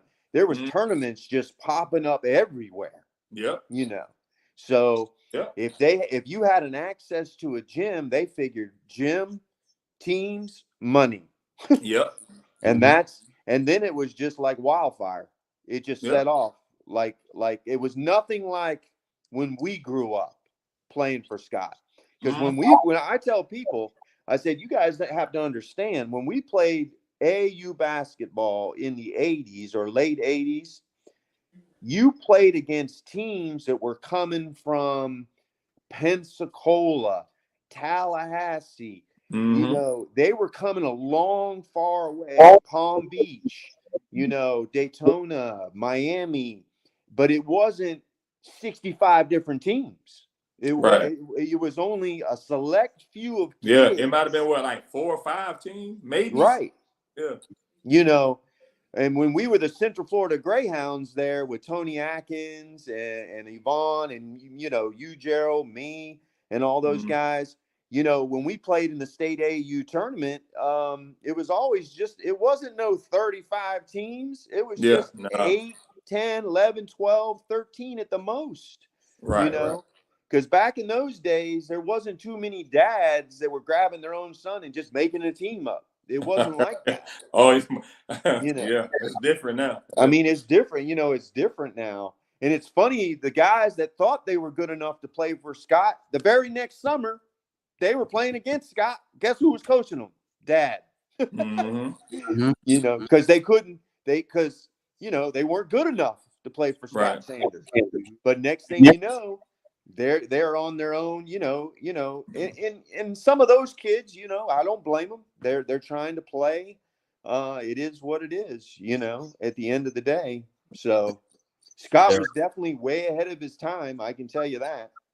You know. Yeah, a lot of people don't give Scott the credit that he deserves for sure. I don't, and I'm sure we all know that some people like him, some people don't like him. Oh yeah, for the most part, there's no doubt about that. We have that conversation all the time. He did his thing. He did a lot for the basketball world for Orlando. So I can't, and also too for me, it's like I can't really speak on what he did to other people. What I do know is, you know, when JT was coaching and they all that stuff was going on, he was the guy at every practice or whatever. But you know, like I said before, also too, you know, it's a lot of things that I'm not gonna say I was deprived from. It was just a lot of things that I couldn't attend, which I should have attended, but I had responsibilities though with my sister. So I don't. If I had the opportunity to do it again, I'd do it the same way because family is important to me, right? And I knew I was doing the right thing, and I knew not only that I was doing the right thing, I was going to get blessed because my intentions were good, right? Right. So just being able to, be in the space that I'm in now, and just not only just me, just to see, and this, Gerald, just to see where, me and Marquise have, evolved from being in that space to now where we are, we being fathers and, handling responsibilities. Now he's coaching and me, in my world doing my thing and just handling my business, man. It's like, sometimes I sit out on the deck, man. We cigar guys, so you already know where we at with that. I have a cigar, man, and just think about just growing up in Orlando, growing up in Beirut, and walking up and down the streets of Paramore, man, just to be able to see the people that we grew up with, make something out of themselves, even though it was very difficult at the time. Mm-hmm. And then sometimes it's like God can bless you with just more time. It ain't even really just blessings about financial situation. It's just sometimes just having the time on earth and being able to just share this moment, because you gotta remember, I haven't seen you face to face in a long time. So to be able to, have this conversation with you, just to kind of, we appreciate each other, man. And just like, sometimes people will come up to me and remember me playing basketball, and it's like, I didn't even know that they was paying attention like that. Right. You know what I mean? And So they just to make see what they was like, man, I remember when you did this, him. They was like, boy, this boy niggas, he was Slaughter. They call me by my last name. Man, Slaughter, man, like he held his own, man, like he was doing his thing. So, but it wasn't about the stuff that I was going through. I was trying to navigate through that in order to become the basketball player I wanted to be. And that's why I got so much respect for Boo, for Willie Anderson, because regardless I was doing all that stuff, Boo would come knock on my mother's door like, hey, how you doing, Miss Lorel? Nick here, we finna go to the gym. So Boo would have me at the gym 6 a.m. all the way to midnight. Basketball. Yeah. So we doing basketball drills. Everything you seen from my form, all that stuff, man, it all came from Boo. I was good, but he broke it down for me on how to do it. He brought the college to me, and I didn't go to college. Then Coach JT, he was the one who made it easier for me to score. He was the one who made it easier and showed me what I needed to do. He was the one that kind of made me understand my talent, because as a kid, you don't really know that you're that good. Other people kind of validate that, right? But at the same time, I think, going back to what I was saying, as far as like with me in basketball, a lot of people will ask me these questions about what happened. I just would never tell them. You know what I mean? So, and I wasn't the type that would focus on the past or whatever. I mainly just focus on where I'm at right now, and then we just go from there. Did I do my thing playing basketball? Of course I did. Did I help hold my own? Did I make my mark in basketball in Orlando? Of course I did. Right? Of course I did. But the fact remains, I also want to for the people who can't have these conversations get their props as well, man. Like, it has to be said. So, and I think it's perfect that you're the one who put this podcast together, and you're doing these certain things to shed light on that, because I've been the one trying to get ESPN to reach out for the 33rd for JB. I also been the one that I didn't know that Johnny Benjamin actually went to Auburn. I never knew that. And then they got the picture out there with him taking a photo picture of it, but I don't think he played a game though. He just took the picture.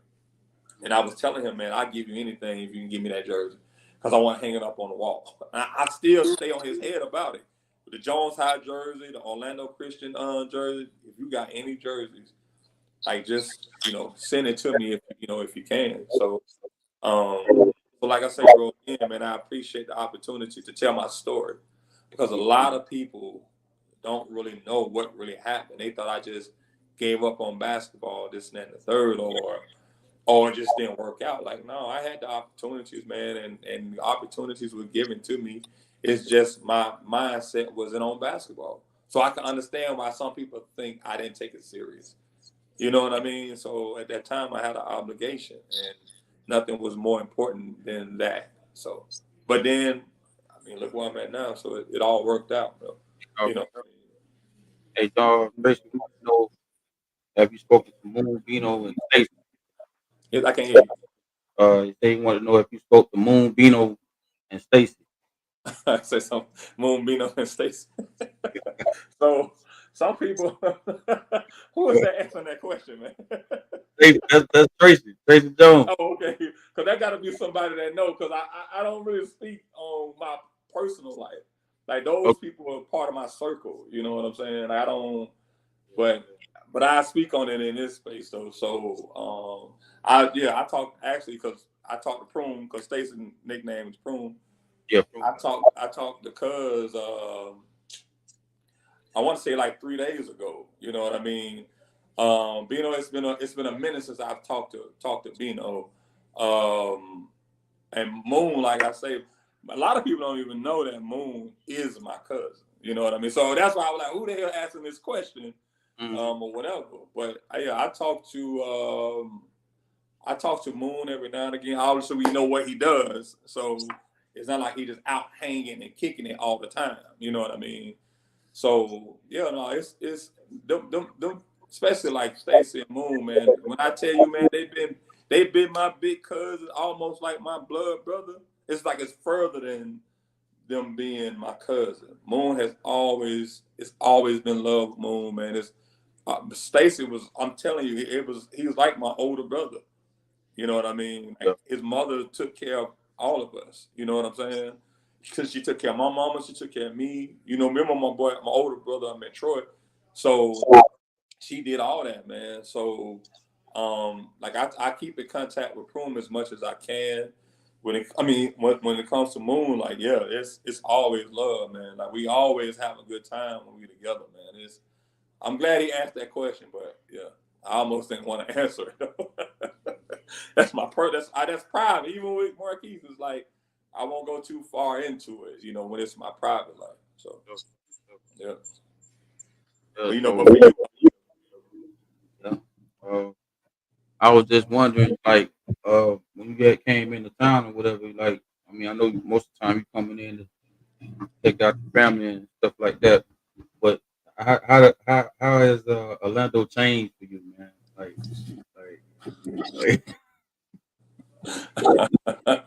you've been waiting to ask this question, boy. crazy, bro. I'm Crazy. gonna be honest with you, man. I'm gonna be honest with you. It's Okay, we got Odell. What up?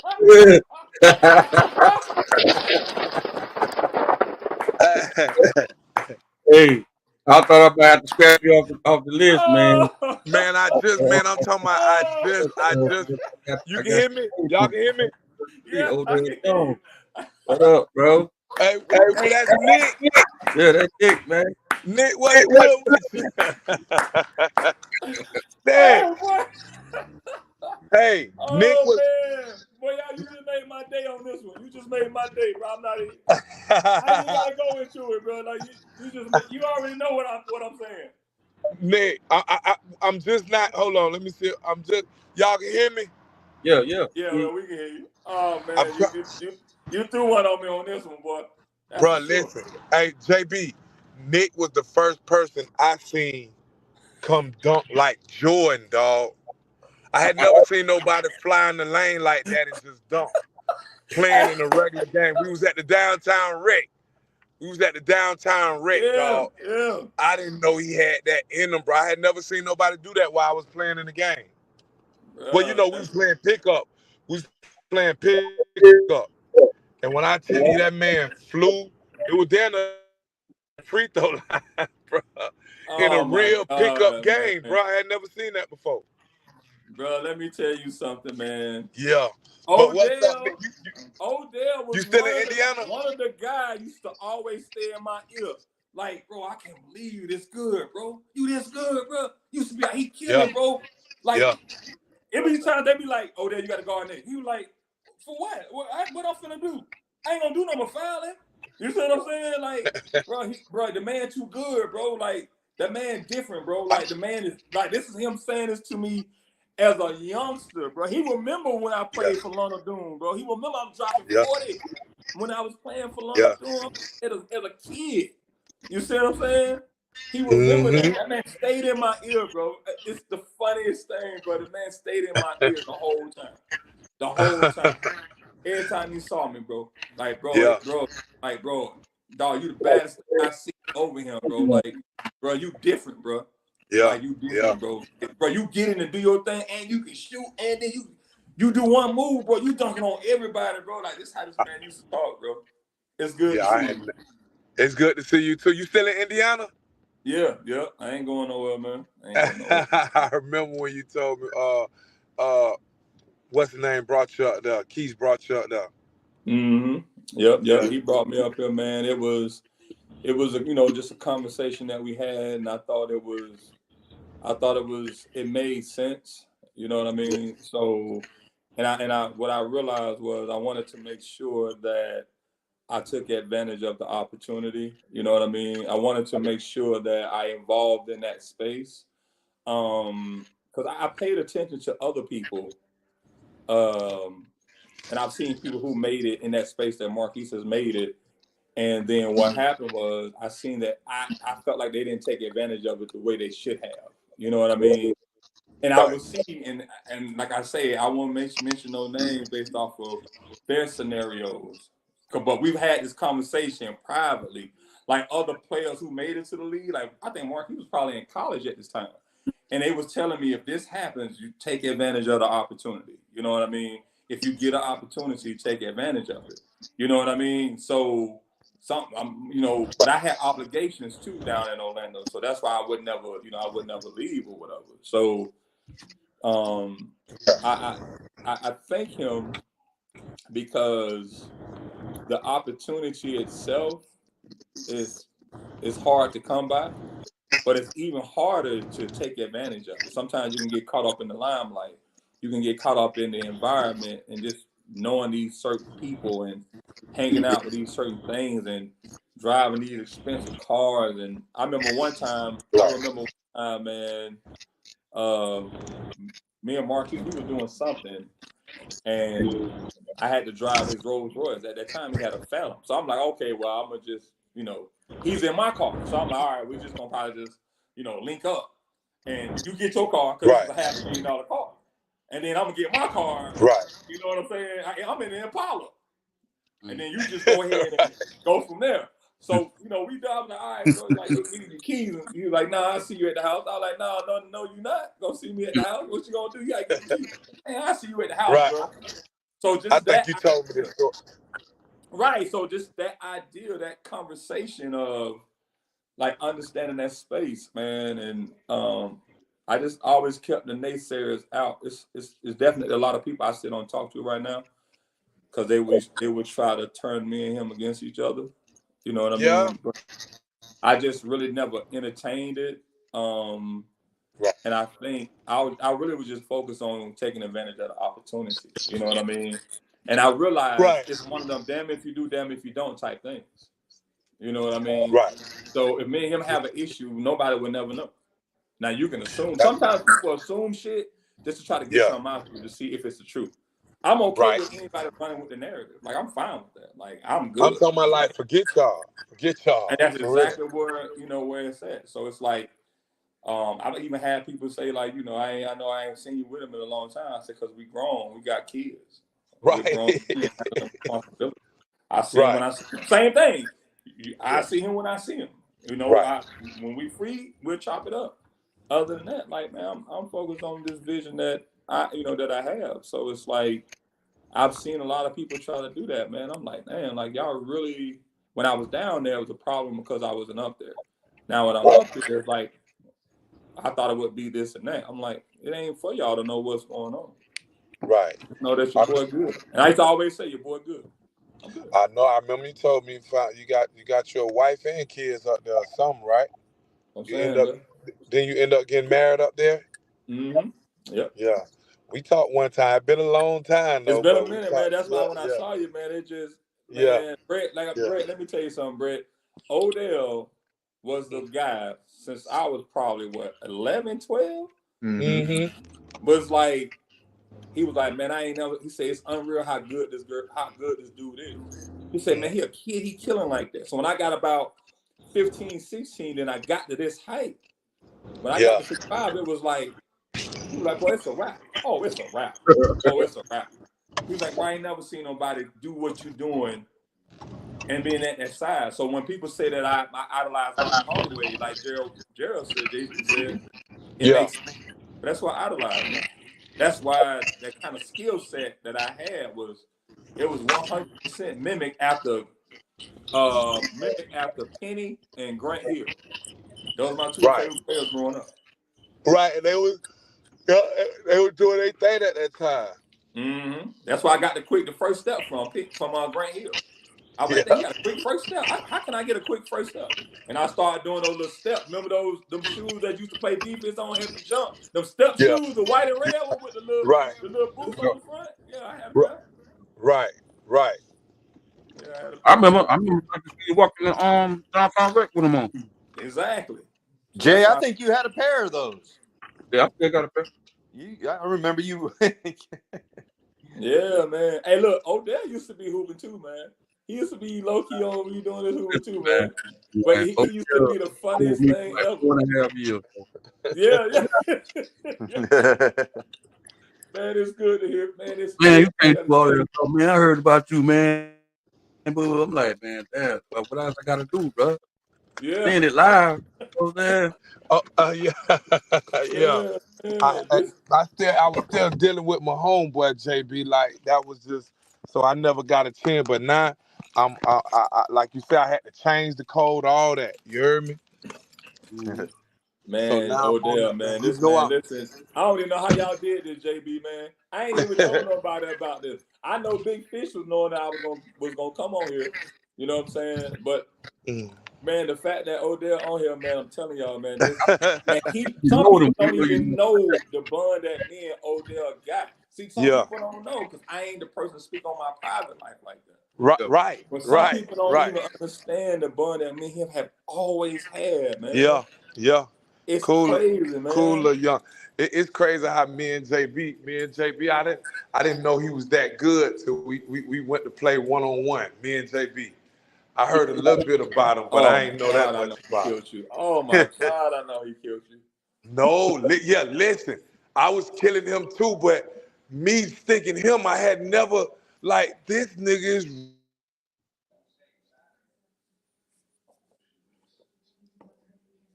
Did he freeze up? Yeah, he froze up. We had done better. We had done Hold better on, you $100. froze up for a minute. You said this. What you said he was doing? that was Man, Jay. listen. That was Jay's first step, freezing him up. Man, no, he got. See, I got little slow, get by your move.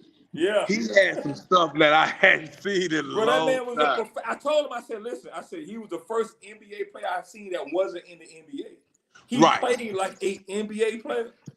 Man, I didn't know he was that good till we played one-on-one. That nigga fouled me and then didn't want to give me the ball. I wasn't finna get that nigga the ball. That nigga fouled me. He want the ball that bad. That nigga want the ball back. Hey, JB told me after that, boy, I wanted that ball back. Remember you told me that, JB? The nigga fouled me, dog. I called foul. That And dude he started wanted, fire like a motherfucker. Hey, hey, and he I can wanted, throw hey, it in there. Like, hey, man, come on, listen, man. and This he guy didn't want to was give me the out there ball. watching. We had to do him. Yeah, we had Oh my God, Man, it man. was packed out there, man. Niggas had to get their money back, man. I said, look, man, I ain't giving you no more calls, bro. You like, man, call, dog. So we Hey, scared of, hey, yeah, you know, I ain't even fucking doing it. Like, we scared. I said, dog, I ain't hey, scared. Brett. I just It's do the a fight. funny thing, Brett, is Call back. that like I nigga. said before. I wasn't gonna be able to stop that nigga, man. I couldn't believe that nigga had moves like that, Hey, dog. like I was telling Britt, man, it's like sometimes a lot of people don't know me until they get around our area. But it's a lot of people in the state of Florida, they know exactly what's what with me. But Right. the fact that Odell is on here and he watched me and Marquise Yep, from I when we watched you. was Yeah, that yep. young all the way up to where we at now. All the way up to when I left the prep school, I came back. When I left the prep school, it made me realize the level that is out there in the world. So when I came back For from real? back to Orlando at 17, 18, I was Yeah. elite. I was nothing close. You see what I'm saying? Right. So that's what happened. So the downtown wreck and over there in Beirut, Merchant Terry, Barnett Paul, I'm going everywhere and giving it to everybody. When I go there, I'm giving it to everybody. Because the thing that got people was, even though I was a high jumper, I also was able to get my What? shot off too. You know what I mean? So I still had a skill set, but Mhm. I think that's what we miss now with the kids now. It's like, see, I worked on my skill set, and Boo used to teach me that. I used to be running up on the side of the highway, running the hills. So I used to be doing all that training even when I was 16, 17. I learned that from Boo. So Yeah. when I seen that, I was like, that's why I was better than everybody, because the hard work I put in, at that time. But I couldn't separate my personal stuff that was going on growing up in an area like Beirut, because I still had a sister I had to provide for, and we still had to make sure our heads stayed above water. It was just me and my mama. You know what I mean? So yeah. That was the thing. So I appreciate somebody like Odell. Like they used to, man. Listen, Odell used to have me laughing because he used to be amazed of what I would do when I would play. And I was telling them earlier, Odell, I said, man, Michael Jordan said still to me to this day, when they talk about basketball in Orlando, I don't understand why they don't bring your name up. Even if you didn't play hard or not, you still was killing around there. Right. So I appreciate this, JB, man. You done reunited me with my dog, man. I ain't talked to him since I couldn't even call. When we used to go back to Orlando, when bro was playing here, Odell would be with us out in the club. Yeah. I'm telling you, man. I'm telling you, boy, when we played at the downtown Rec, and you came through that thing and dunked that thing like that, I was tripping, bro. I was tripping. I'm like, what did he just do? Yeah. He had me dying laughing, man. I was like, man, every time I see this dude, he was like, boy, Slaughter on the court now, boy. That's why I came to watch play. Hey, JB, I was a year older. Like Don King, boy. JB, I was a year older. I was a year older than Boo Willie Anderson, but I used to kill him and all his little friends at Callahan. You heard? He'll tell you that too. See, that's what I'm saying. That's what he be saying. Like it's like, but then it's like it be the funniest thing. Like when Boo came back and Boo was built like Charles Oakley. Yeah. And he jumping above the ring. He got his whole waist above the ring. Yeah. Ain't nobody on that man level, man. Yeah, nah. Nobody wasn't on the level when he came back. No. Boy, he got different, bro. Yeah, you right about that now. He got different. I was like, damn, because he was supposed to go to the league. He was going to the league, but he tore his ACL. Name was right. He tore his ACL. He was going to the league, but he tore his ACL. Nah, that's true. He told, and that's when they ain't really know about ACLs back then and all of that. You know what I'm saying? Y'all hold on for a second. Hey man, JB man, did he see us on here and then he just he just chimed in? Okay. I'm on the last hour now. He got to figure it out on the phone. Oh, okay. Yeah, this was I appreciate this, man. But to go back to what you're saying, like, yeah, people, it's unfortunate that when you get any level of that space of some type of success, they start treating you like him. It ain't I'm Nick no more. It's like, oh, that's him. You know what I mean? And it's been a few people I've had a conversation with. Because I remember when we were in these certain spaces growing up, like, we had that bond. Like, I don't treat nobody no difference, no anything. The funny thing is that they try to treat me as if I'm the one who went to the league. It's the weirdest thing ever. But I also understand, certain things on how people think. It's like, and I just posted something about this a couple of weeks ago. It's like, it's crazy that you see me struggling, you pat me on my back, hoping that I do something with my life. But then you upset that I do something with my life. It's the weirdest thing to me.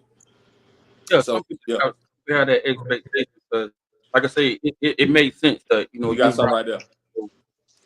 You was around Marquise, you know what I mean, and Marquise got his way in the door. Everybody automatically think, hey, you sliding right on in. So somebody seeing you, when we all seen you. I'm saying even myself. I mean, I kind of had a little questions too, but I understood on another level. You know what I mean? Because I know you, or as stuff like that. A lot of people think that I know just me hearing things, and then the stuff that was happening to me. I was, in the game and stuff like that, and I was getting my notoriety and stuff like that. So your family gonna put you in a situation where it's like they spending money before you get the money. Hey man, yeah, I know you're gonna make it to the league. What you gonna do when you get this money? Let me get there first. I got you. So it's an expectation. You know what I mean? Yeah. I can understand. Then you got your friends. I didn't really have a lot of friends. I know. Well, I thought I had friends, but like my mom said, that was a social. You know what I mean?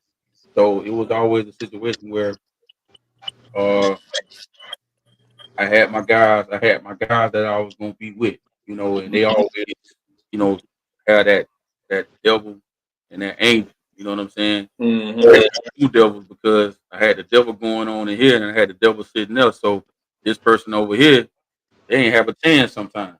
Now I did some things, that I ain't had no business doing, but I was always in a position and never really got in trouble. You know what I mean? Uh, sometimes nothing wrong with being scared. Right. But that would kind of balance everything out. But if you don't have no fear, man, you're not really tripping about the consequences. You know, Exactly. yeah. So it was like, so I understand when you get in that position when you go into the league, you got a position of money and stuff like that. You want to bring people with but you got to bring the right people with you.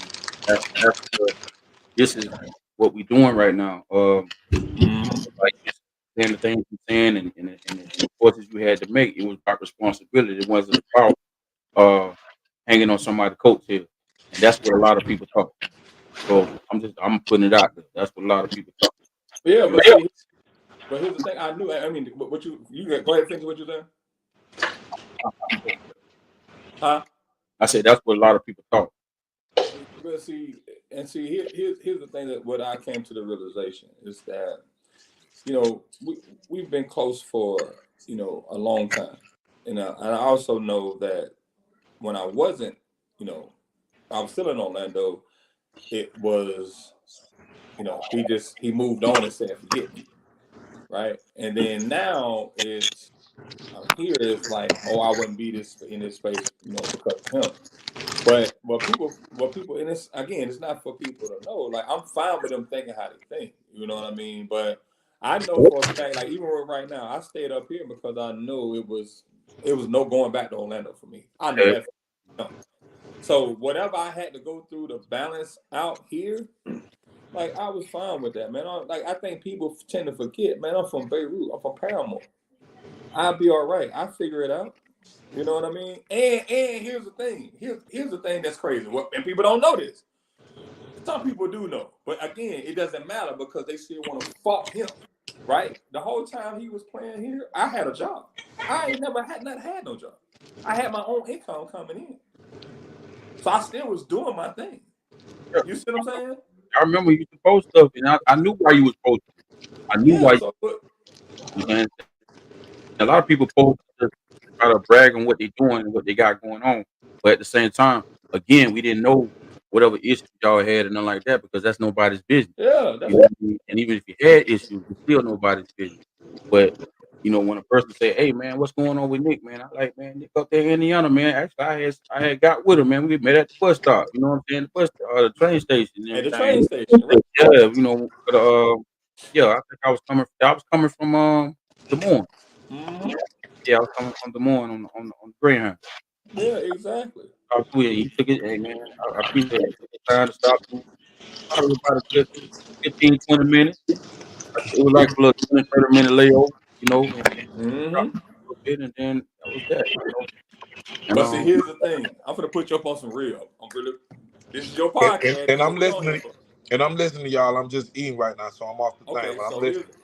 here's the thing. See, I know what real money do to people. You get what I'm saying? I ain't talking about the little petty money. I ain't talking about the little street money and all that type of stuff. I know what real money do to people. I've seen it, right? I've had the opportunity to experience it, right? So when I saw that and I saw the things that he was going through, that's why what I got going on, I'm 100% prepared for it. It's the easiest. I'm so at peace and so happy in life because I had him, and I didn't ask him. I just paid attention to how he did things, how he moved around. I've always been that person. I can see how you move way before I even meet you, or I can see how you move without even asking questions about anything. You get what I'm saying? just talking to somebody about this morning. Right. So that's kind of where I was at. So when I got in this space, I'm okay with saying no. I'm okay with being in this space. I'm okay with choosing me. I'm okay with understanding the space and what money really does to people. I promise. Because once I got to that realization, on what the real issue is. And It's just what like people just okay. People want to find something out or figure something out. They want to figure this. They want to say, well, what is the issue going on? What is this? What is that? People always ask me about it. It's people me and you know what ask me. I'm like, no, get that cup from? you see what I'm saying? But at the same time, though, it's like I think people wanted it to be a issue. Well, at the end of the day, my main focus was to be where I'm at right now. And I knew if I was around this environment, that's all I needed, fam. And that's what I did. So it's like, should nobody, if anything, it is some people that see me, they be like, dang, bro, like you really, did something or whatever. But me and Marquise been close for I don't know how long. So what is the issue with me being in this space? Because if it wasn't, y'all say he wasn't doing nothing. Oh, I thought he was gonna make sure this straight. Because people have said that already, right? For the most part, I think they was so caught up on pointing the finger at him, they was overlooking what I was doing. You get what I'm saying? Every car that I got, he ain't bought. Right? Every home that I have, he ain't bought. But it also doesn't mean that he hasn't done nothing for me. My clothing line, he didn't give me the money for it. He don't even know this. He didn't give me the money for my clothing line. He just gave me some money. And I started an LLC and started my own clothing line, which is the El Michelle. That's how I started. So it's those things that it doesn't matter if I speak on it or don't speak on it. It doesn't matter. Because people are going to think how they're going to think, and I'm fine with that. But I think right now, people are really shocked on how am I living this good and Marquise ain't playing no more. That's really the conversation. They really wanted me to be in Orlando. They really thought it was going to be this. And it's not. You see what I'm saying? So I don't need no new friends. JB, I ain't got no new friends. I talk to the same people I talk to. Everybody knows that. I'm still around the same people. My bro Gene, Elgin, Odell already know that. Me and Elgin still talk damn near every day. If he needs me, I got his back. It's just what it is. Like it ain't no. But sometimes people want to be in that circle, baby. I ain't never been that friendly. I ain't never been like that. You see what I'm saying? So and I don't even be talking to people who I'm like, I'm close to this person. People wouldn't know I'm close to Odell. They would never even think that. He might talk about someone out here. They be like, man, that nigga don't know them. Bro, you have no idea. It is not for me to speak on. And I'm not gonna speak on it. You see what I'm saying? Like this just made my night, bro. Like this just made my night, bro. Some people don't understand that. I had already seen y'all on it when they were trying to tell me how to get it. I say that's Nick. Yeah. Bro. Like JB done surprised me with Nick. That's what I'm saying, man. It's love, man. Like people do treat you different, man. But I'm telling you, man, that different money, yeah, it'll make people treat you different. So when I go to Beirut, you know where I'm at? You know where I'm at, JB? You know exactly where I'm at when I go there. I'm over at my sister's house. Y'all want to see me? That's where I'm at. Y'all want to come through? I'm in Callahan. I'm at my sister's house. Because I'm going to go to the same places I was going to when I didn't have nothing, and y'all want to let me come there. Right, so I ain't coming there now. What you mad about? Right. If you say fuck Nick, and I ain't gave you no reason because I ain't built that way. But if you say fuck me, you can't say fuck me and then get mad at me that I don't come see you. But you saying fuck me, fam. So just stand on it. Like it's all good. It's no issue. I ain't got an issue towards nobody, bro. You see what I'm saying? But at the end of the day, it's like, I mean, cut all the fake love out, man. Y'all wanted me and this dude to fall out so bad that y'all was itching. Y'all couldn't wait for me to not be around. Me and him not see each other no. So people don't know what's what. It's like I'm sitting here talking to y'all with Auburn on right now. March Madness edition. This ain't no come from no store. You got to be on the team. This comes from Marquise. You see what I'm saying? So it's like, bro, we good, bro. Ain't nothing never gonna change. Silk, all of them. It's always gonna be love. I call his mama more than anything. We chop it up with each other more than anything. I talk to his mama more than I talk to them. I saw them in Publix one day, Silk and his mama. In Publix down here off High Watson and Raleigh. Mm-hmm. Yeah, I talked to both of them one time. Yeah. I never knew they had that little brother, Markel. Yeah, Markel. I never knew that. Yeah, I never knew that. Yeah, Markel. Yeah, I be reffing him in the men's league. Yeah, he went to Tennessee State. He told me. Yep. Yep. Yeah. But I never knew him the whole time. Yeah, But I do remember them was saying Marquis' little brother play at Olympia, but I thought it was like saying that was his little brother because all I knew was him and Silk. Yeah. That's little bro, man. That's little bro, man. Like, and when I was down there in Orlando, me and him, we went to the soccer game, the Orlando soccer game. Oh yeah. Yeah. So When the last time you was here? I actually was there a couple months ago. My brother Troy, his father passed. Yeah. Yeah, a couple months ago. So I went down there supporting. I think I did see him post that. Mm-hmm. So I went down there to support him and came back up. But yeah, man, this, like I say, man, JB, man, everybody been trying to get me on these podcasts, bro, and I'll be like, I ain't on that. Because I know what y'all really want to talk about. Like, I'm not. JB something special, man. He can only get the real. Of course. 100%. When he was here a couple of years ago, he was just stopping through. Yeah. And I was like, where you at? I'm on my way to come. I'm coming to get you, bro. I'm coming where you at, bro.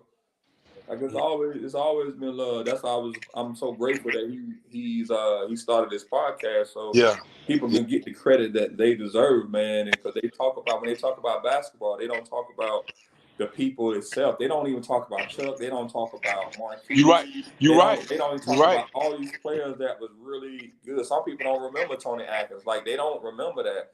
So they don't remember all these players Michael Jordan said, all these Gunman, like we talking about Gunman. People would be like, what the fuck? Y'all have no idea. Yeah.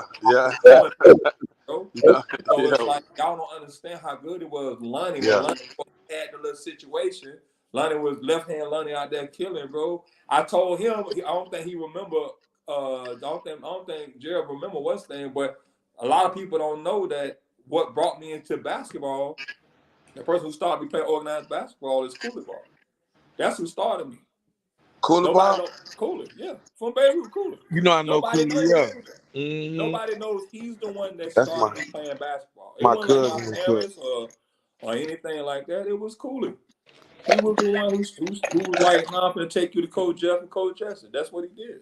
But that just me giving his props and giving him his respect just on that space. Just like with Boo, like, like I said again, people thought that I just was a failure in basketball. I had a little sister to help take care of with my mom. So all these colleges that wanted me, I wasn't going. When I went to Mount Zion, I came back because of my sister.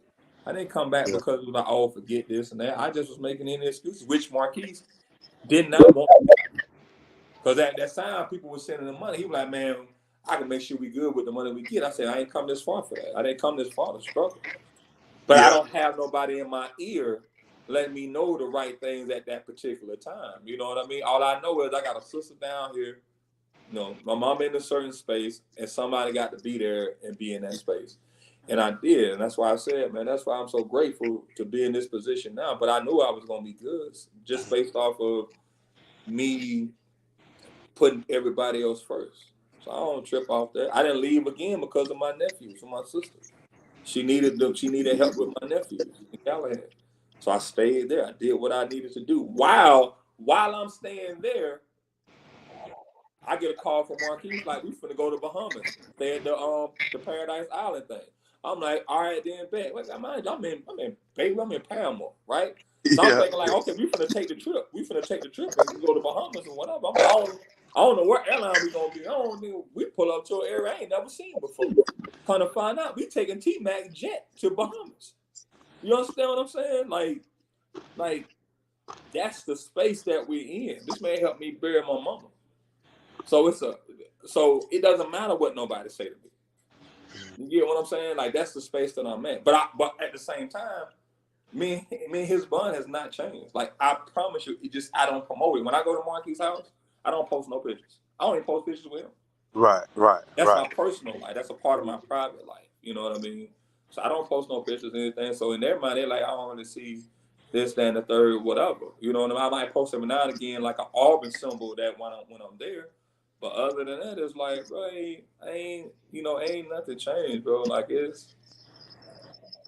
But some people really think it is. It just I don't address it. So this is me finally addressing it, which I felt like you probably was gonna ask me about it. You know what I mean? Like I'm fine, bro. Like I swear, man, nothing changed, bro.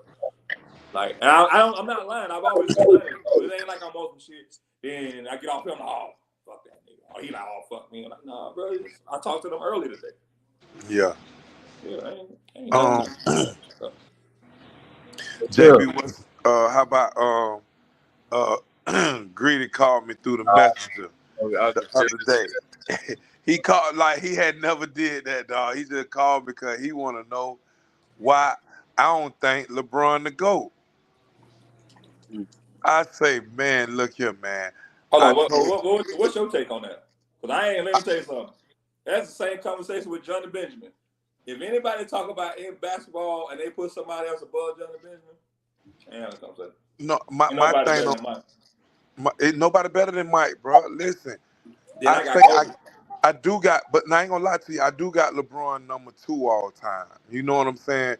Just from the things he's accomplished, because you know he accomplished more with less, right? He still never won a championship with less, but you know he got far with less. Because I don't call nobody that JB will tell you, I don't call nobody trash that made it to the NBA, knowing that I want to make it. I agree. Yeah, you know what I'm saying? I can't let the NBA players call their people trash. I can't do that. They made it. You feel me? So I'd say he took a team in his 4th year, a team with no all-stars, to the championship. Remember? Listen, I ain't got nothing to say. I've been waiting on JB to talk. Yeah, he took JB, didn't he take a team with no all-stars to the championship and lost against San Antonio? I never blamed him for getting swept from San Antonio because he was in his 4th year. That's the best he did. Then I don't give him. I give him more credit for that than I give him with them. With Miami super team, because Nick, we've never seen. Listen how I say this. We've never seen a great player in their prime leave the team that drafted them in free agency to go join multiple all-stars in their prime and take less money that they could have got. We've never seen that before. And listen what I said, free agency. Yeah, you know I explained this to y'all, and you still talking that, bro. You still I ain't got nothing. What you say? What you say?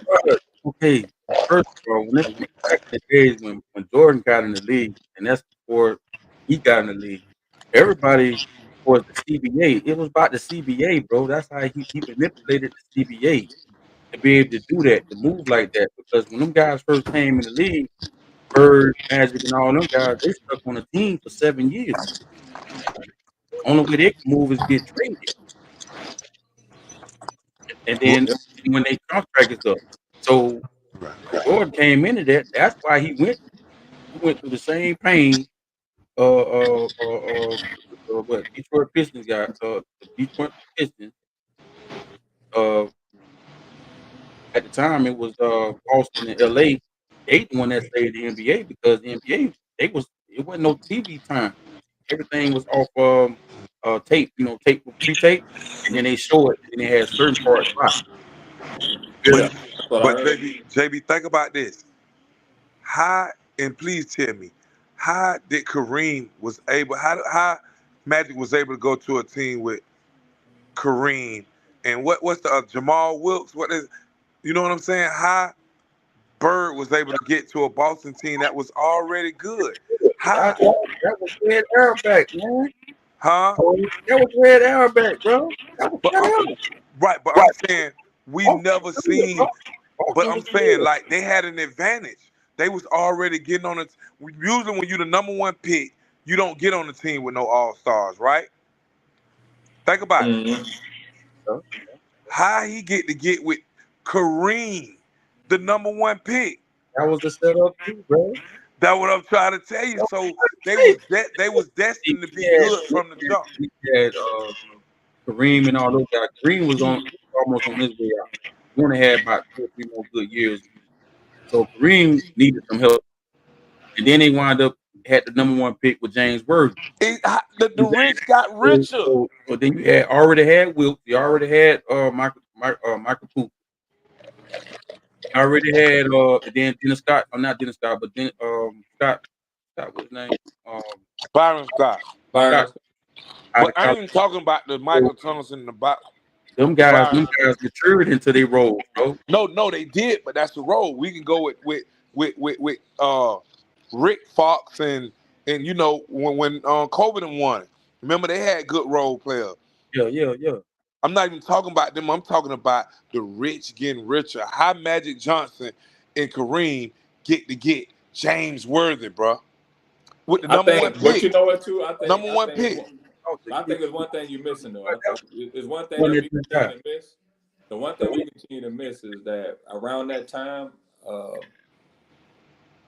they still was struggling from the ABA to the NBA, right? Right. So what happened was is that they used Dr. J to do that, but he was still on the back end. But on the other side of it Right. too, it's like Kareem was on his way out, and Bird and Magic revived. It's almost like a Caitlin Clark and Angel Reese thing. They Right. revived the NBA. But then Right. before then, most people don't really understand this space. It's like Dr. J, Oscar Robertson, which he's from here, from Indiana. They went to Supreme Court and won for the players to I be heard him able say to that. fly airplanes, hotels. They get better living up there because at that time they wasn't allowing no players to go through that stuff. So Dr. J is the reason why they started flying coach and all this stuff here, just like with Oscar Robertson. That's why they give him a lot of BS when they speak his name, right? But for the most part, and then you got MJ, he globalized the game. So when you look at some with Boston Celtics, and I know this firsthand, with bro playing up there, just listening to some of the conversations they was having, it's like at that particular time they had to figure out how to keep it going. So even though they was making money, it's more about losing money than making money. So they made these decisions based off of not losing money, right? Magic Johnson got a 25-year deal, $25 million. So he was getting $1 million for 25 years.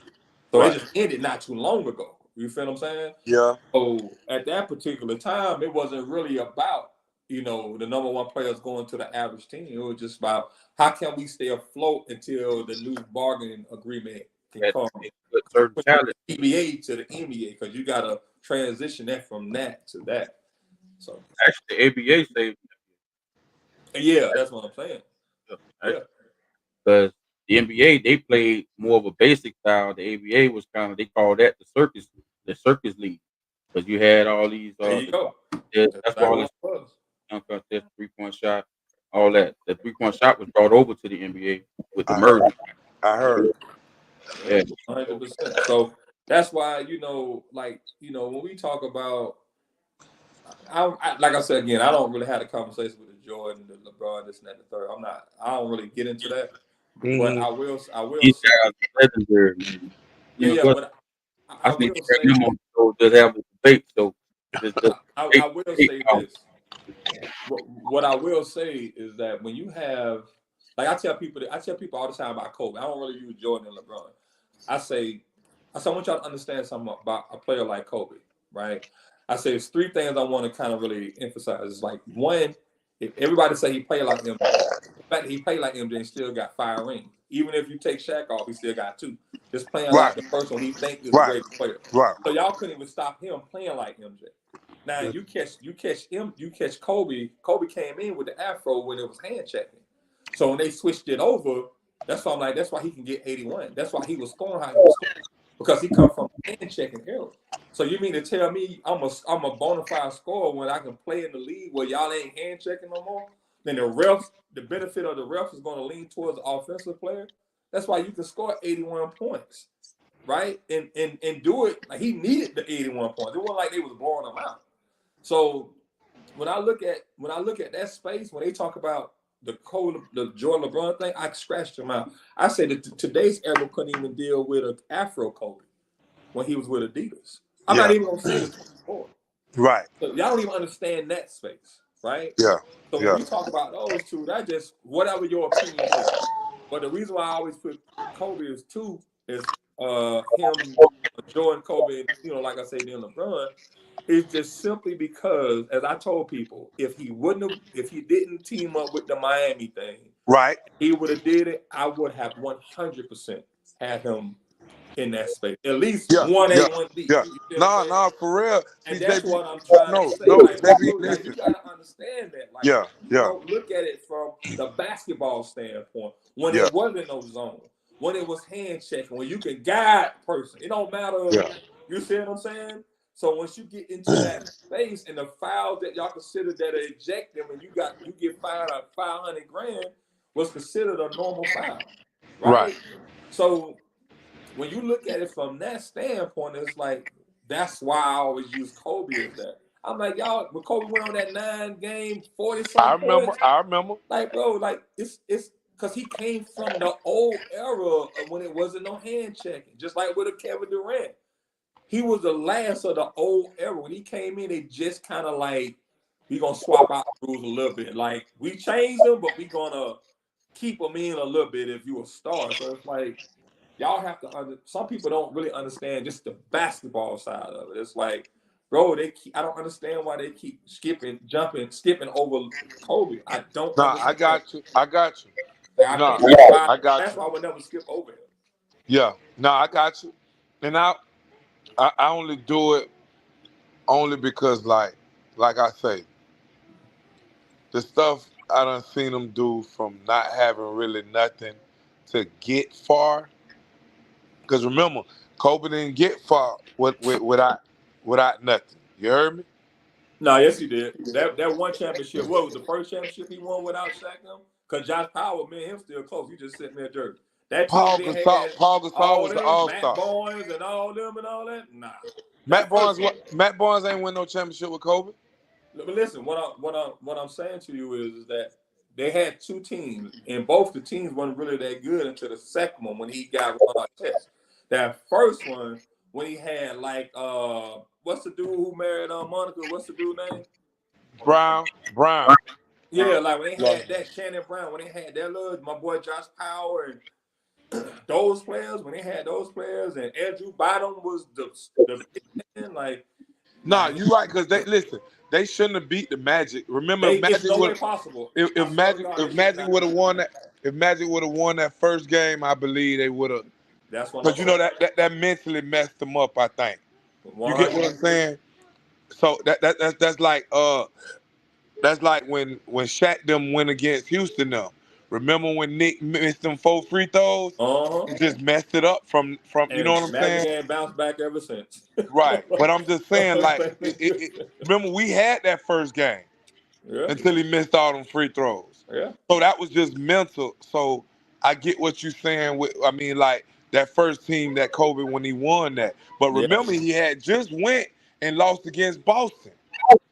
yeah. And they They came came back and won the next year. with that same team that you're talking about. But you gotta remember Marquise was on that team. So that's why I know what I'm saying. Like that when they lost to Boston, Marquise was on the team the next year. Right. And then they went back to the finals and they lost that one. I'm So saying that's all like, no, that team wasn't that good though. no, but just But think then when they about picked up Paul Gasol, the second championship, it was like, yeah, they no. was really Paul good. Gasol was on that first one. Yeah, he was on both of them, I think. That's what I'm saying. Listen, what I'm Yeah, trying he to was on say. both. Like he had a real All Star. When LeBron got to the championship, he ain't had no All Star. When he got back, when Kyrie left, remember he got back to the championship and lost. Remember they had Mm-hmm. that first game. They called the a charge instead. I mean, they called a block instead of a charge. That should have been a charge when he had 51 points. When they had to 51 points. Yeah, I'm looking at him like. As much as I ain't want him to win, now I ain't want him to win because I Mm-hmm. was mad. He started the super team stuff, But so see I that, didn't. and that's the point that I'm making. That's like, Yeah, no. yeah, JB I know don't I'm on see. that. He keep talking about some CBA, all that. No, that nigga was tired of people saying he was great, but he couldn't win. So you know what he did? He did something we never seen in life at that time. But see, here's another thing too. Man, again, these ain't my words; it's their words. Nobody's trying to go to Cleveland either. He said that. So that's really the truth. Now he'd been from Miami or LA or something like that or whatever. Hell, even Indiana, they would have came here. But when it comes to that, bro, like I say, I try my best to stay out those conversations when it comes to that because we have had the opportunity to watch all the greats that they consider greats. Yeah. Like for me personally, I don't think it's a better point guard than Magic Johnson. I ain't It even ain't. go back and forth with nobody about No, it. it ain't. So if you feel It that way, ain't. I'm like, all right, man, I respect it. But I don't No, but it's not. Steph Curry is not a point guard. He's not a point guard. Exactly. I don't know what they talking. You know that's who I went to my favorite player after I left. LeBron was my favorite player, Nick. But you know, hold on, bro. no, listen. Hold on, bro. No, you can't tell me to listen on this one, brother. You know I'm from Carver Shores, right? No, that don't mean nothing, bro. Like you, so you just No. like okay. So it's just Step now. So who your next one? Anthony Edwards now? Hey, Odell is good at dope. It was dope. Yeah, you like John Morant. No, You like that boy down there. no. Listen, You like John Morant. Nick. It was LeBron, but Nick, it was LeBron, but this nigga is, excuse me, he's leaving and running, bro. We don't run, bro. I'm not running to Richmond Heights because they keep winning. I'm not running to Apopka. I'm staying right here in Carver Shores, and I'm gonna lose with my folks. You hear me? Oh man. So y'all be talking about this here when y'all be around, but I'm not having that conversation. Nah, it's bad. Nah, bro. Cause know why? Cause Greedy Man won't budge. JB. I be talking with LeBron. Because both of them got points. You know what I'm saying? Right. Yeah. I see how you meditate. How you know what I'm saying? Man, listen. Yeah. Baby, he understand. Like, you know. Who y'all think the next big thing? I thought the next big thing was gonna be Zion, but now I think it's gonna be that boy in San Antonio. Yeah. I can see that. But you gotta remember too, there's a difference of being a good player and being the face of the NBA. You see what I'm saying? So I think he's the face of the NBA in the future, Victor. But until then, I think it's Ant. I think it's Ant right now. You think so? Right.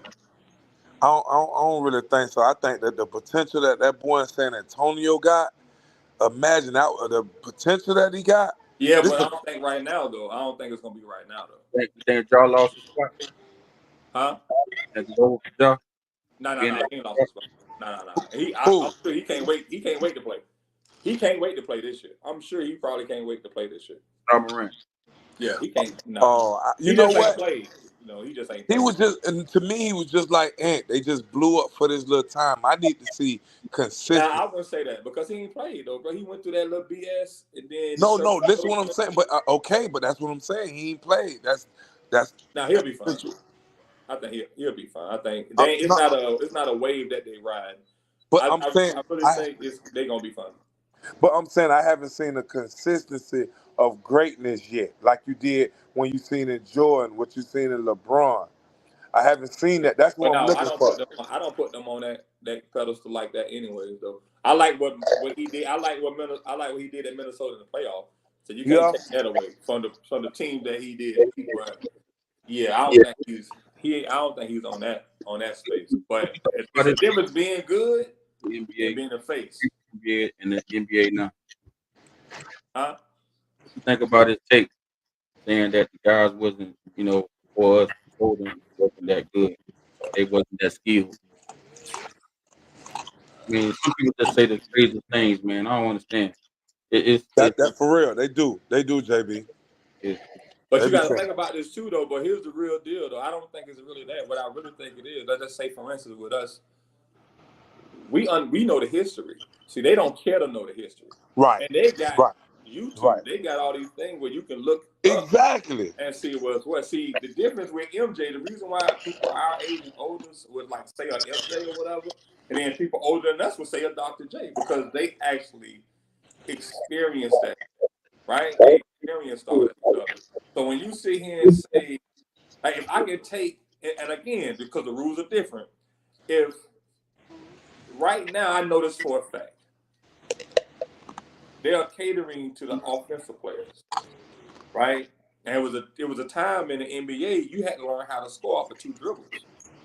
You had to learn how to get your shot off, right? So back then you had to play the best offensive player, which probably was the best defensive player, right? Especially if you was a wing, right? Yeah. So every position at that particular time they wasn't everybody was a damn near a superstar or in the Hall of Fame, right? So if you had to play the point guard, a 2 guard, 3, 4, 5, like everybody was a star. But for the most part, I think it's so watered down now to they're trying to make it like overseas now because they're trying to go global. Don't be surprised when they see another team's gonna start playing NBA players. NBA is gonna be global, not just United States. And they started that with MJ. Like you can tell that's where they was trying to go. Because it was a time where the NBA, the overseas players couldn't even stay on a team. But now you got them in this certain space where if you play good defense, 2 fouls the first quarter, they get you out your rhythm. Right, So right, out of door defense. right, You get right. what I'm saying? So now you're allowing the narrative of offensive play is going to fill the seats. So once you connect those two together and you try to put those in the same space, you're gonna always have mediocre games. Like just as much as I know, it's a lot of star players now wouldn't even be on the team back in the 90s. They wouldn't even be in the league. They wouldn't even be. And I'm not even knocking on they're good, but like it's the reason why they got the G League now. Imagine they'd had the G League when we was young. Man, listen, It wasn't no other Well, options, other listen, overseas. man, yeah, listen, y'all. I didn't even know it was the overseas, dog. All I knew is that listen, I ain't gonna lie to you. I didn't like college as far as like doing my work to get there, dog. I ain't gonna lie to y'all, JB. I don't want to do all this I work, feel you. man. I don't Hold want on, to real do this. quick. Yeah. Okay, JB, I don't want to do all this algebra, Z plus. How an alphabet letter go with a darn number? Yeah. I couldn't Yeah, yeah. I understand. always thought about that too, man. I was like, You know what I'm saying? So that type of stuff frustrated me. So it's like I know I ain't gonna be able to go to college, so it's over. But I didn't know nothing about going overseas. You know what I'm saying? Maybe I'd have pressed for that. You know what I mean? So once I thought that was over, and all I felt like I could do was basketball and football, because I was a wide receiver, like real good. You know what I'm saying? Uh, but once I saw, like I just knew I wasn't going to college. I looked at it like I wasn't smart enough to go to college, so it's over. So that's when I started trying to sell dope. You know what I'm saying? yeah, And mess with all the women. You feel me? But I promise, if I knew somebody overseas, maybe I'd have tried to go harder. You know what I'm saying? I ain't know nothing about it. But definitely, imagine if they had G League, like you say, when we was coming up. You know what I'm saying? Where they had a league called the Continental Basketball Association. they did. Yeah, that was the league that the league plucked teams from, like they're doing with the G League. Okay. So what you why you never tried? Did you try to do that? Well, my story with that was like out of high school.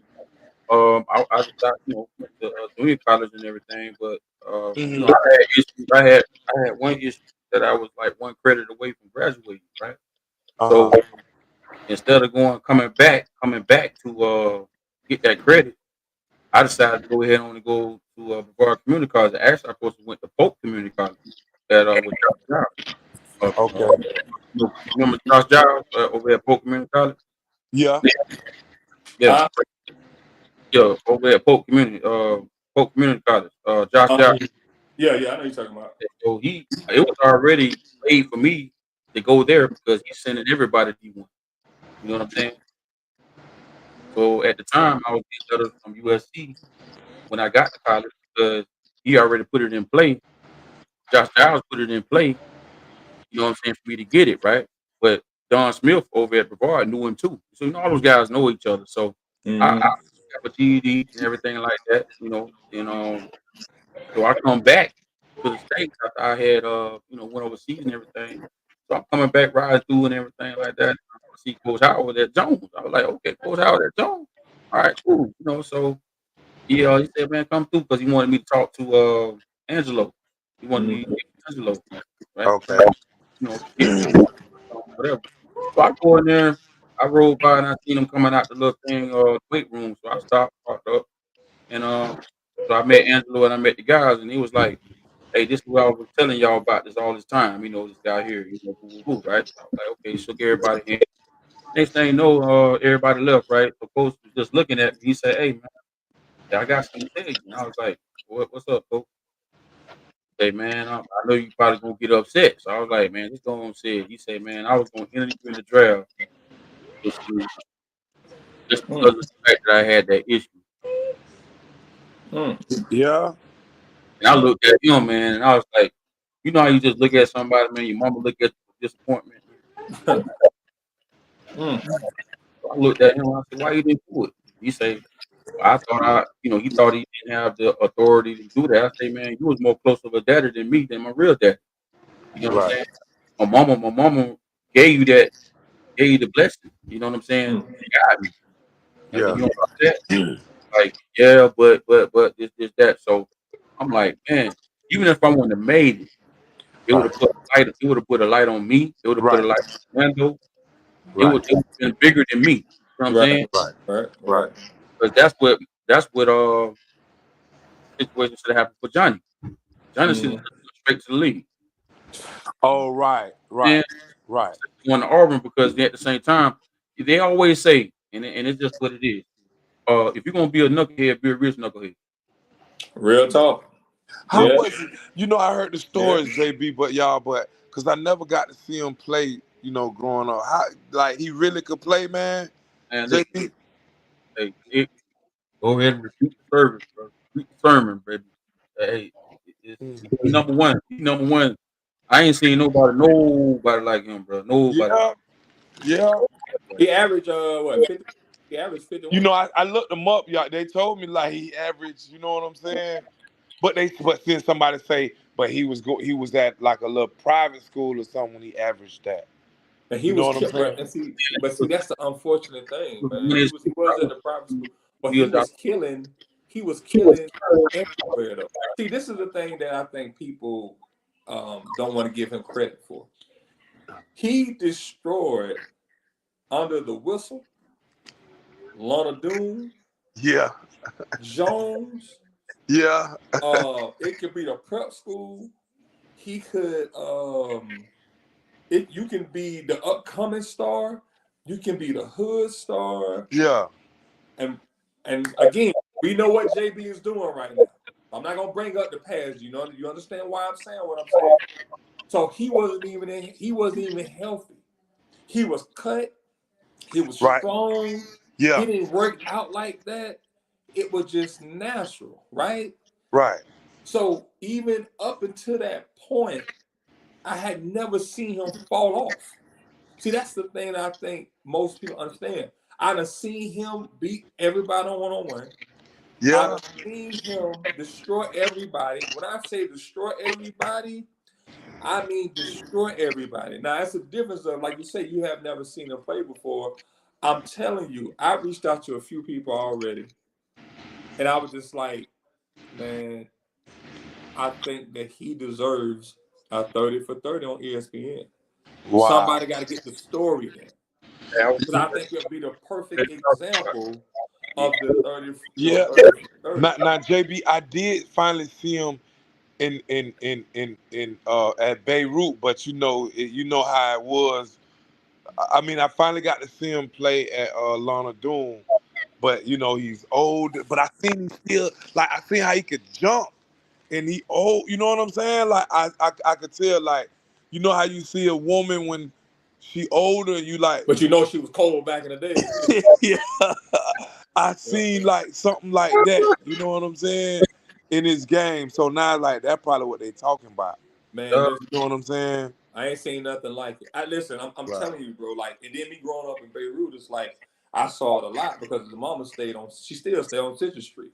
So I'm Yeah. still close with his sister, Jonette. Like, it's like I seen this here. But one thing I love, I'm gonna tell you, every time I see JB, when I see JB, we hug each other. You know what I'm saying? Yeah. Like, we dap or whatever, we hug each other. And Yeah. one thing he used to always tell me is like, man, you don't get the credit you deserve. He used to always say that. But as I said before, like Michael Jordan said that to me. He just said that to me a couple months ago. He said, man, every time they talk about it, they don't say anything about, and I tell him just like I told JB, bro. It's a lot of people they just don't speak on, and it's like when they talk about basketball, it's like, okay, if you talk about this player, then you know that this player was the player before him. But then you might be cool with the new guy because it's a possibility he might go pro. So you're not gonna sit here and say, you know, what's what. So even when we, like I said again, when we talk about, like a lot of people don't talk about Antoine Bivens. You get what I'm saying? Who? Antoine Bivens. So a lot of people don't talk about Twan and when he played at Boone High School and what he was doing at the downtown rec. You see what I'm saying? So a lot of people don't talk about that. So it's like they go off. It's just like me talking about Marquise and then that's it. But then I can also talk to you about Marquise Gaines. You get what I'm saying? Yeah, I So heard. I can talk to you about Raheem Brown. You see what I'm saying? I can talk to you about Greg Britton. So I'm all over the Florida, the state of Florida. Like y'all ain't talk. Like I said, they don't even talk about Tony Bobbitt. This is how y'all forget about Tony Bobbitt. I don't understand that. He was doing what Johnny Benjamin was doing. You see what I'm saying? So I'm not BB Walden. They don't even talk about BB Walden. So I'm like, how do we arrive at this point where all of a sudden we get amnesia and we forget about these players and the things that they did, at that particular time when they was holding their own, man. Like they don't talk about that. So, and that's why it's unfortunate. It's very unfortunate to me. So when you talk about guard play, I have to bring up Chuck. I shouldn't have to bring up Chuck. I have to bring up Gerald Bowman. I shouldn't have to, especially with the people that had the opportunity to see them. You know what I mean? So y'all are skipping the process. Y'all didn't even talk about Marquise. I'm sitting here like, I've seen the thing where they were talking about the players coming out of Orlando. They didn't even have Marquise' name on it. That's crazy. He made it to the league. And I didn't even respond to it. And that's the thing. They didn't even have Chuck's name on it. I was like, that's crazy. They had like Jacoby White. They did have Darius Washington. They had like the new up and coming. Then they have Vernon Maxwell. It was like, what the fuck? I don't even understand that. I don't understand that just coming out of that space. Then Orlando, y'all ain't even talking about these players. And I'm like, I think it's unfortunate because I've seen a lot of players come from the hood. They coming straight out. Yeah. They going to give them 40. Yeah. You see what I'm saying? JB, did you know Tater Bread? Just like Tater Bread. Oh my.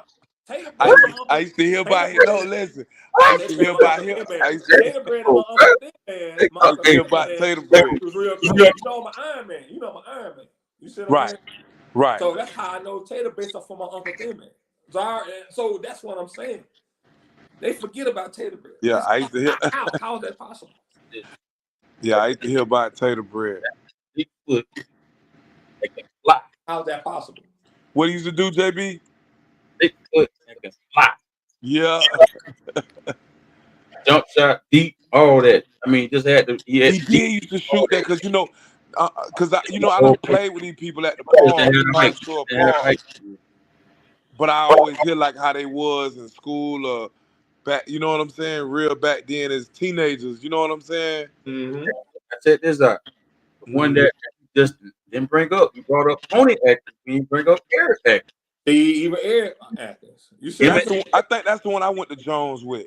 because I think he just passed. Am I right? Yeah, he just God rest his soul, man. Yeah. What did he die? Because he looked healthy. I don't know. I ain't know. I don't ask him questions, man. I don't even know how. Yeah, like man. Eric was the guy, man. He just lived the way he wanted to live, and he did some things that you're probably trying to know stuff too. It's not the way. I got you. Is that some guys, people kind of got at him or whatever, and that was that. I think he was kind of sick with stuff too. Oh, okay. Yeah, he was. I think that's something like if you want to talk to Tony Atkins, man, you get that.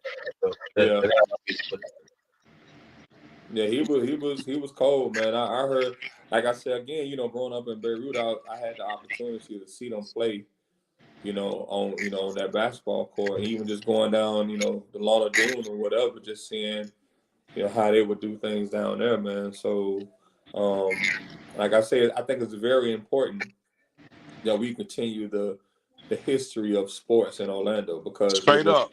it was Straight up. where you wouldn't they wasn't even looking at Orlando. They would consider Jones High, Cooley High. If Jones was like how they doing Jones now, I would have played. Right. But Right. again, a Right. lot of people don't understand the reason why I did what. All they knew was Nick went trying to play for Jones, this, and the third. Why he don't play? He coming out, no, he ain't gonna get the grade. It just, I was rebellious that whole entire time, just playing that, trying to play at Jones. So it's like me going there being forced. I see the whole AAU team going to Edgewater, so that was Edgewater, or it was Right. Moon High School. So it's like, to go out there and watch Marquise them play, man, and see them, Brian Pope, Max, Mario, all them, Kennard, all them on the team, Chris, you know what I mean? And that was our AAU team. So only two people I think was missing is me, Bobby Scipio, I know y'all remember Bobby Scipio, and Max Stark, but he ended up wanting to go play football or whatever. But I heard about him. Yeah, but for the most part, that was kind of really the thing, man. So sometimes we get stuck with dealing with certain things in life, and we can't quite understand why things happen the way it did. So that's why I don't never, second guess or even dwell on why I didn't do it, because I have my reasons on why it didn't happen. And remember Tori Tribute, remember Trib, he played Edward. So Boo actually had us going to a junior college. I think it was in Nebraska. It was paid for, it was everything. And I was gonna get ready to go. And I was like, my mama, you know what I'm saying? So it was like, Tori, he ended up leaving. I think he did a semester doing, he came back. But like, other than that, like I say, man, I can't say I didn't have the opportunity, but I felt like being a big brother was more important, and helping my mom was way more important For sure. than doing those things. Just to be able to be there. You know what I mean? So that was kind of really the thing. So I've had opportunities to go to college and stuff like that, and it's like I just couldn't do it, man. And I don't regret it, man. So it's I love how everything turned out. I'm appreciative on how everything turned out. But my gratitude always outweighs my frustrations or my letdown or whatever I feel like I didn't do. You know what I mean? I think at the end of the day, it's just simply about just taking advantage of the opportunity. And I think that's what I teach. I teach my kids. Like, It doesn't matter what it is. Just if you have the opportunity, take advantage of it. Right? I said, because you think they're going to happen all the fucking time, and it doesn't. You know what I mean? So when a scenario like this happens, I'm forever grateful for, Marquise is important to me. He means everything to me. This was way before all this stuff transpired. Yeah. Nick, how old you is? I'll be 45 in 2 weeks. Okay, still y'all. That's young. 45. 45 young. But you gotta think about it though. We don't live 2 lives though. Coming from where we come from, we don't live 2 lives. Right. There's probably a lot of stuff y'all don't know what I was doing down there. I'm pretty sure you knew over there. So, but other than that, like I knew my intention was good. I knew what I wanted in life. I just had to have the opportunity. That's all it really was. And once that happened, it was like, I can't do what I did before with the Mount Zion thing. So when this scenario happened, I said, regardless of how it go, I was gonna make the best of it. And that's where I'm at right now, brother. So, I got a question for Odell. And the thing about it, right? Play ball and stuff like that. But it was like, you can go about your life, you go outside. You got to face these wars, man. You got to face stuff that the world gets that throw at us. You know what I mean? And sometimes you just see the word, you just see the issues. Maybe sometimes you just see the issues or the problems or whatever. Because we put our hearts on our shoulders. You know what I'm saying? This man here, he was a person I feel like, you know, he was going through it for a minute. You know what I'm saying? And we talked. You know what I'm saying? We like, hey, JB, man, who this, who that, and it's hard, man. When you get a woman, you have a woman, and they doubt you, bro. It's hard. You know Man. what I'm saying? Because when you had it, they there. You know what I'm saying? And then at the same time, you know, on the other side of it, you know, it's a disappointment from them because you know we men, man. Sometimes we fuck up. You know what I mean? We Yeah, take the yeah, we finish going. You know, yeah. but you know, but having that inside card, I mean, you have a kid, you have them kids from them, man. They, you know, they always say, hey, I'm gonna let you go for a little bit, man, but you gotta go get the shit right. You know what I'm saying? And that's what he did. Appreciate you. That's what he did. You know what I'm saying? So that's like I mean, just saying what you told me. You feel me? Yeah, yeah, yeah, He did that. You know what I'm yeah, saying? Man, yeah, hey, he a born hustler like we all are. yeah, He yeah, just had to get out of his skin, get out of his head yeah, about something that you can't save right now with a word. You know what I'm yeah, saying? yeah, yeah, Mm-hmm. Even with a dollar, you can't save yeah, it. You know what I'm yeah. saying? So you Yeah. know, people want to see you doing something. You want to change your life. You want to change your life? Okay, fine. I'm gonna give you time to prove it, but that don't mean I'm gonna sit here and watch. Right. You know what I'm saying? So I got to get that little separation or whatever like that, and he did that, bro. Yeah. And, Appreciate you. you know, Appreciate you, bro. yeah, Appreciate you, bro, for just just thinking about the situation and what I was going through, man. And I got she went through college. She stopped playing basketball, but it gave her a chance to get an education. My daughter, from staying down, doing what I'm supposed to do. Now I got a son, Darren. He at BCU, but he's there just on, going to school for business, no sports. You know what I'm saying? He decided too late to really try to take it serious. You know what I'm saying? But at least he in college, and I got my baby boy. He's autistic, but he's high functioning. But God is good, man. I give all the credit to that man upstairs. You know how I feel about that, JB. You know what I'm saying? And I just thank God I'm still here. You know what I mean? Yes, And sir. so and tell him, hey, put you down on the plane. You got referee Odell Jones. I was yeah, thinking, I'm not race that just put, Nick Slaughter exclusive interview. You know what I'm talking about? yeah, But yeah. yeah, tell us that, man. You know how you just got into that, and tell us what the rules are now. You know, because we got a lot of basketballers. I'm putting this stuff out, man, for people to get this information. Nah, You know man, what I'm saying? I'm gonna come on anytime I got a chance that you say I can, and I got a chance. Like, and this. Remember, I told you it was Monday. I probably could, didn't I? Because Mm. let's say tomorrow Tuesday, get off work like 4:30 from driving because I'm a school van driver. Plus, I'm the PE coach at this private school called Scholars Prep, right? Mm. So I do that. Get off by 4:30. Then I go do the men's league at West Orange tomorrow at 6:30, right? Mm-hmm. Wednesday is 6:45 at the Winter Park Winter Park Community Center. Okay. Thursday is at Silver Star Rec, men's league. All these the men's league. Now Friday is a day that I won't have off unless somebody called me. Let's say I was off Friday, I was gonna go see the Dr. Phillips and Lake Mary football game, but then they Mm. called me to come do. Booby called me. Called me to come do 5 little flag football game. Easy Booby. money. I had to go jump on it. You know what I'm saying? Yeah. So yeah, That's so my boy, man. yeah, Yeah, yeah, Booby coming. Booby, You know that though. We go way back. yeah, yeah, yeah. So I just be grinding, man, trying to still take care of these kids, dog. Man, that's what's up, man. All right. So when it comes down to when you refereeing these games, you're always going to have one thing that's going to be like the common denominator. You got some parents that no matter what you call, they never satisfy. So Tell them, JB, they I don't need even get on my nerves. I know how to handle all of that. You know at what I'm first saying? I want to talk about the embarrassing moment now when you first started. You know, because I know. Oh, it was it I it, know wa- you it was wasn't it, talking it about it was terrible at it. first. People when you new faces, people know you new faces, so they try you. Yeah. You know what I'm saying? I couldn't So imagine walking in the gym and seeing this. Listen, I would probably be in tears laughing.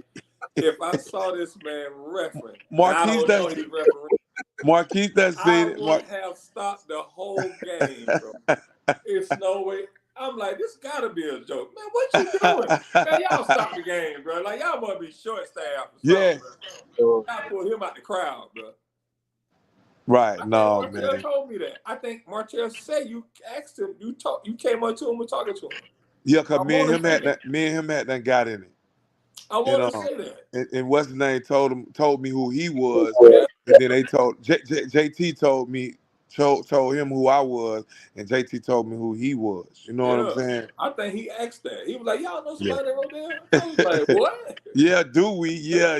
Cause I talked to Marquise after that. Yeah, Boy, you yeah. just don't know, bro. I'm family. You know, Yeah, he used to be with my cousin. That's why You I'm know, laughing. Like, he used to be with my cousin man all the time. Remember? yeah. Mm-hmm. Yeah. So. Yeah. Yeah, that's funny, bro. I would have listened, bro. I would have probably messed up the whole game. Man, get this man out of here, bro. He would have tried to talk to me the whole time. His first thought, oh, he talking to me the whole time. No, bro, but when you in town, bro, you refereeing, bro. Talk to me after the game. I'd have did Don't that. worry You about right. that, bro. You right. That's I'd the have did first that. time I I already do know, that. bro. You right. Cause I do that to people now. You ain't never lie. Who I ain't seen like if I ain't seen you in a long time. That put a smile on my face. You feel me? Yeah, I man. got to say something. Hey, he definitely got into the right field, cause man, playing against him, boy, you playing him and he refereeing at the same time. Yeah, that's where it makes sense. Guess what, man? That was a travel. That do Cause you make did sense. it like this. No, but you can't do it this way, bro. Like If you this. go I'm this like, way, man, come on, if you bro. put that right I'm foot like, up, you can't that's really a get on. travel, bro. If you Dog. put that right foot up, you go this way, it's a travel. Like I ain't imagine. moving though, bro. No, But you but almost did, bro. Nick, you ain't listen. Imagine, dog. This was destined for me, JB. JB, you don't even know me that much. Like how Nick just said, I used to always call and felt like I was right with the calls. Oh, I swear, bro. Now I know the actual rules too, cause I get in my book. You know what I'm saying? So I know the rules. So yeah, I was destined for this. Both of y'all, I was destined for this. Bro, This that's why I'm referee thing. laughing, bro. Like that, man. You just look at him like, bro, that wasn't no Shirt foul. on, man, and you know what I mean. So it was just like crazy. I was like, come on, man, he calling everything. And then when he get it, he get to doing his little hesitation, be carrying like a motherfucker. He be like, no, bro, You you can get carry right your there. hand over. I ain't have my hand under. Now you gotta have your hand under it. You know, Try to hit that. he getting all technical and everything, man. We like, come on, bro. He tried to do that before you. Hey, y'all ain't lying. Hell, man. Y'all ain't lying. JB, you ain't lying. Nick, listen, man, it's time for me to go to sleep, y'all. I got to do everything that I did. Man, it was good. This good. I ain't never did this in my life, dog. Man, listen, what we man, doing now. either, Thank you, man, Jay. as I said before, they keep trying to get me on here, man. I'm like, Yeah. I ain't really on that, man. I'm really just, I don't want to talk about, like, having a good conversation, you know what I mean, about certain things is cool. Like, I really don't talk about my private life. I don't get into it like that. I get into what I'm doing, what I own. I'm not doing, you know, none of that, And man. it's so crazy. Like you say, you don't, but it's so crazy. But we talked about it. You know what I'm saying? The last time I talked, you know what I'm saying? You opened up and talked to me about stuff. You know what I'm saying? Because it was you, 100%. Yeah. Other than that, no, I don't. JB, man. JB. Yeah. JB, thank you for this. Thank you for this platform. I hope you blow up on it. I hope you get money on it. And maybe I get my own too by seeing how you do you. You feel me? But that's what it's about. You know what's wrong with us, man? We don't want to sell the game, man. We don't want to share the game, man. People crazy, man. That's why I can say that, because I know you ain't like that, dog. I don't know what's wrong with people, dog. You know what I'm saying? That greed, baby.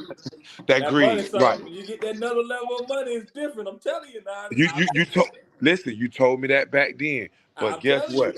Yeah, you know the books say money is the love of money is the root of all evil. You know what I'm saying? It, man. Listen, I learned so much being around people.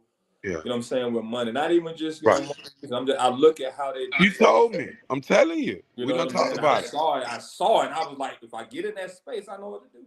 That's why everything is like cool and like I'm okay. First of all, you gotta be okay with not being liked. You gotta be okay with that. Yeah. I'm okay with that. Even You when gotta I be was okay with these certain things. You know what I mean? So, cause you can be a good-hearted person, but yeah, for the most part, it's like I've seen the other side of that money and that having that level. So yeah, for me to be in that space now, it's like, okay, well, I see exactly what's what, but I also understood that, money amplifies who you really are. And I think that's yeah. why I'm reachable, but I ain't reachable to everybody, right? That's I'm reachable to the people I need to be reachable to.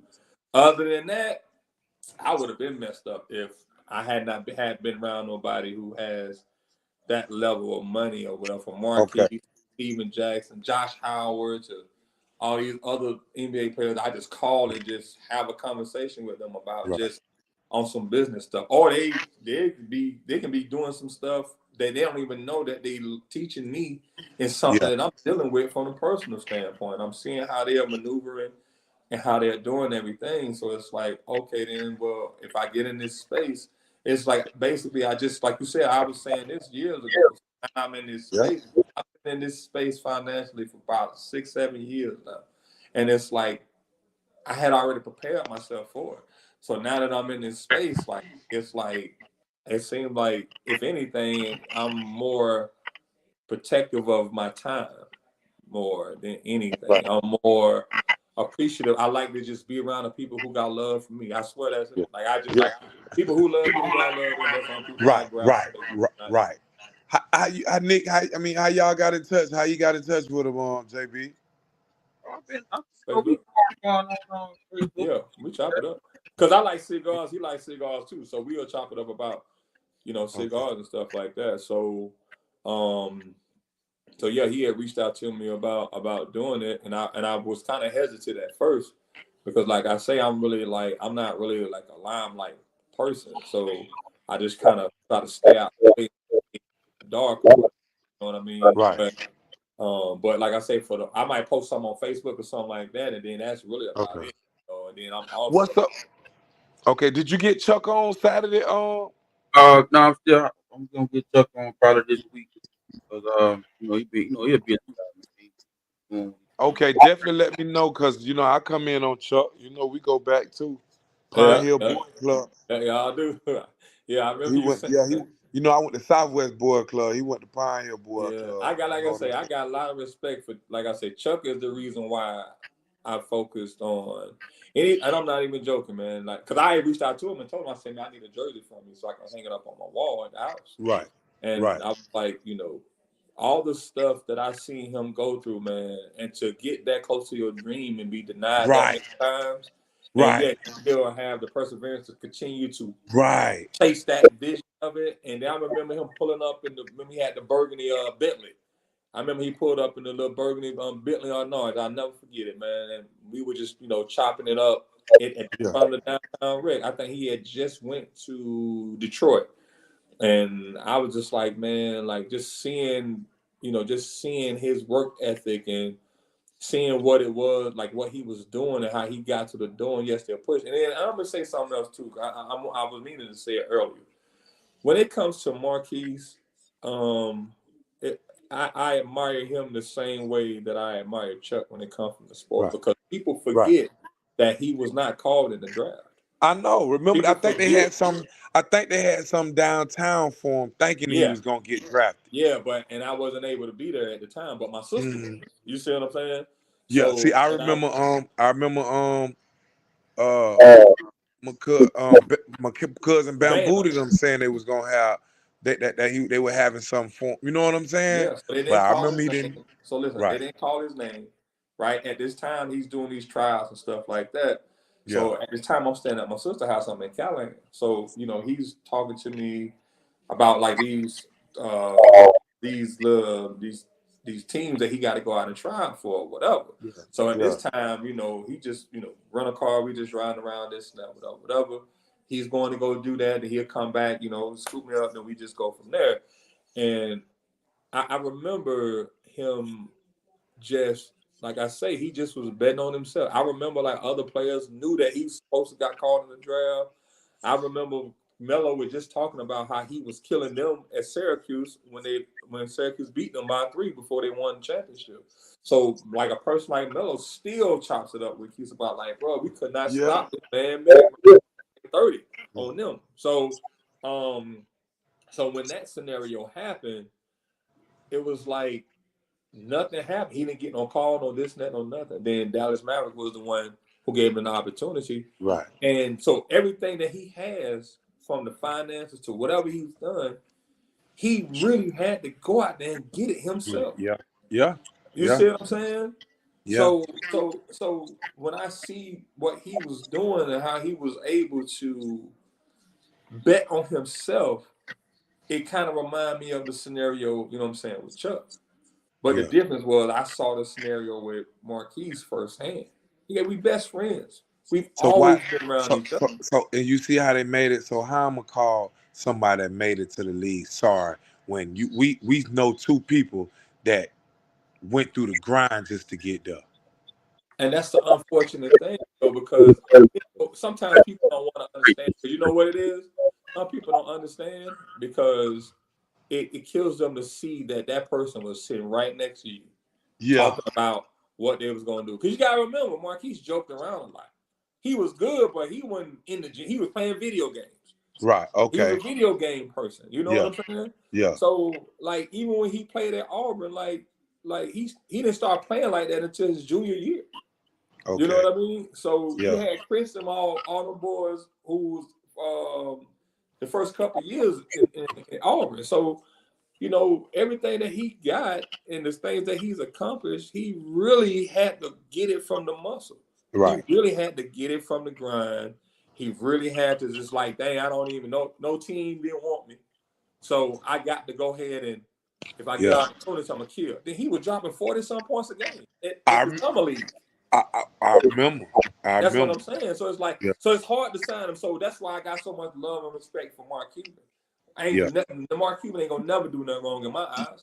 Because even though Marquise did his thing, but I respect that Mark Cuban saw what he did, how he took over that Sacramento and Dallas Mavericks series. You see what I'm saying? So I think that's one of the things that all of a sudden nobody remembers now. Nobody, they act like he was a lottery draft. Or he went first round or second round. His name was called. Should have. Yes, it should, because I feel like he paid his dues. But I remember to see him in that space and see him, you know, do all these things, man, he know that I admire him, man. Like, it's like from a personal standpoint, it's like I idolize him. You know what I mean? Yeah. But at the same time, I have to do what I got to do. You see what I'm saying? Right. And that's the thing that I try to get people to understand, like, not because of who he is to me, like, I'm the best man in his way. But that shouldn't be shocking, though. You get what I'm saying? Yeah. It shouldn't be shocking, but I think that's the unfortunate thing. Like, I think some people, they don't want to hear from me because they think I'm biased. Like, no, like, he really got it from the blood. And I hate bias. I tell JB them I hate bias. I'm going to keep it 100 no matter what. But he went and got it on his own and played, 11 years in the NBA? And when they talk about basketball, his name ain't even on it, including Chuck's name. Exactly. Yeah, that'd be crazy. Because who else made it to the league around that area at that time? I don't think nobody. That's what I be telling. That's what I be. Listen, that's what I be. I know Troy Rowe. I still be chopping up. See, a lot of people forget about Troy Rowe. Right, but listen. That's why I tell. Greedy Man them, dog. How can we talk about people in us from here when the only people made it was Chuck and Marquis? Yeah, that's what I'm saying. So when JB came to me about this scenario, I was like, this is perfect. Because you shine a light on all basketball. JB been on top of that. Yeah. Well, listen, man, I got to go to bed, man. I got to do all this. Good seeing you, man. Man, good seeing you too. JB, this ain't the last time. Just hit me. Oh, man. Hey, anytime, bro. I got to give y'all flowers, bro. Round of applause. You got yours, man. Okay, man. Hey, man. Y'all be blessed. And JB, catch you next time. Yes, sir. Nick. Love, man. Love, baby. Love. All right. All right. JB, we good? Goodbye. Yeah, man. So, yeah, man, I appreciate you coming on, man. Yeah, man. Like, anytime. And like, when I was talking about it, it's like, I guess the phone room, check. I'm like, okay, so we're gonna get on it. So hope we can do this regularly, man. Just let me know, you know what I'm saying? And Sure, go man. forward. Yeah, I man. Sure, appreciate man. I appreciate it, man. love for you, bro. A lot of Yeah, respect. love, man. I appreciate the opportunity, man. Just kind of shine light on the people who deserve it. You know what I mean? So again, I'm appreciative of it, man. You know, it's always been love with me and you, man. Like I said, I admired you from a distance and had the opportunity to just get cool with you, just being able to see the things that you did on the court, man. And I appreciate you, you know, giving me my flowers as well, man, because it's not like I don't look for it, but it's just sometimes it has me thinking like, I can't believe that some people really just tend to forget how I used to do them. You know, they'll skip the whole process. But then it's like they're not talking about the people, these people, then it don't bother me at all because y'all won't even recognize these people. You know what I mean? Like, so I appreciate it, man. All right, bro. All right, my man, be easy. Yeah, be easy, bro. Yep. Yeah, that was a good show. Listeners, I gotta say, uh, please like, subscribe, and share. Hit that notification bell so whenever I go on live, you get the notification, and then we go from there. I guess all I can say from now is just have a good night. See y'all soon. Peace.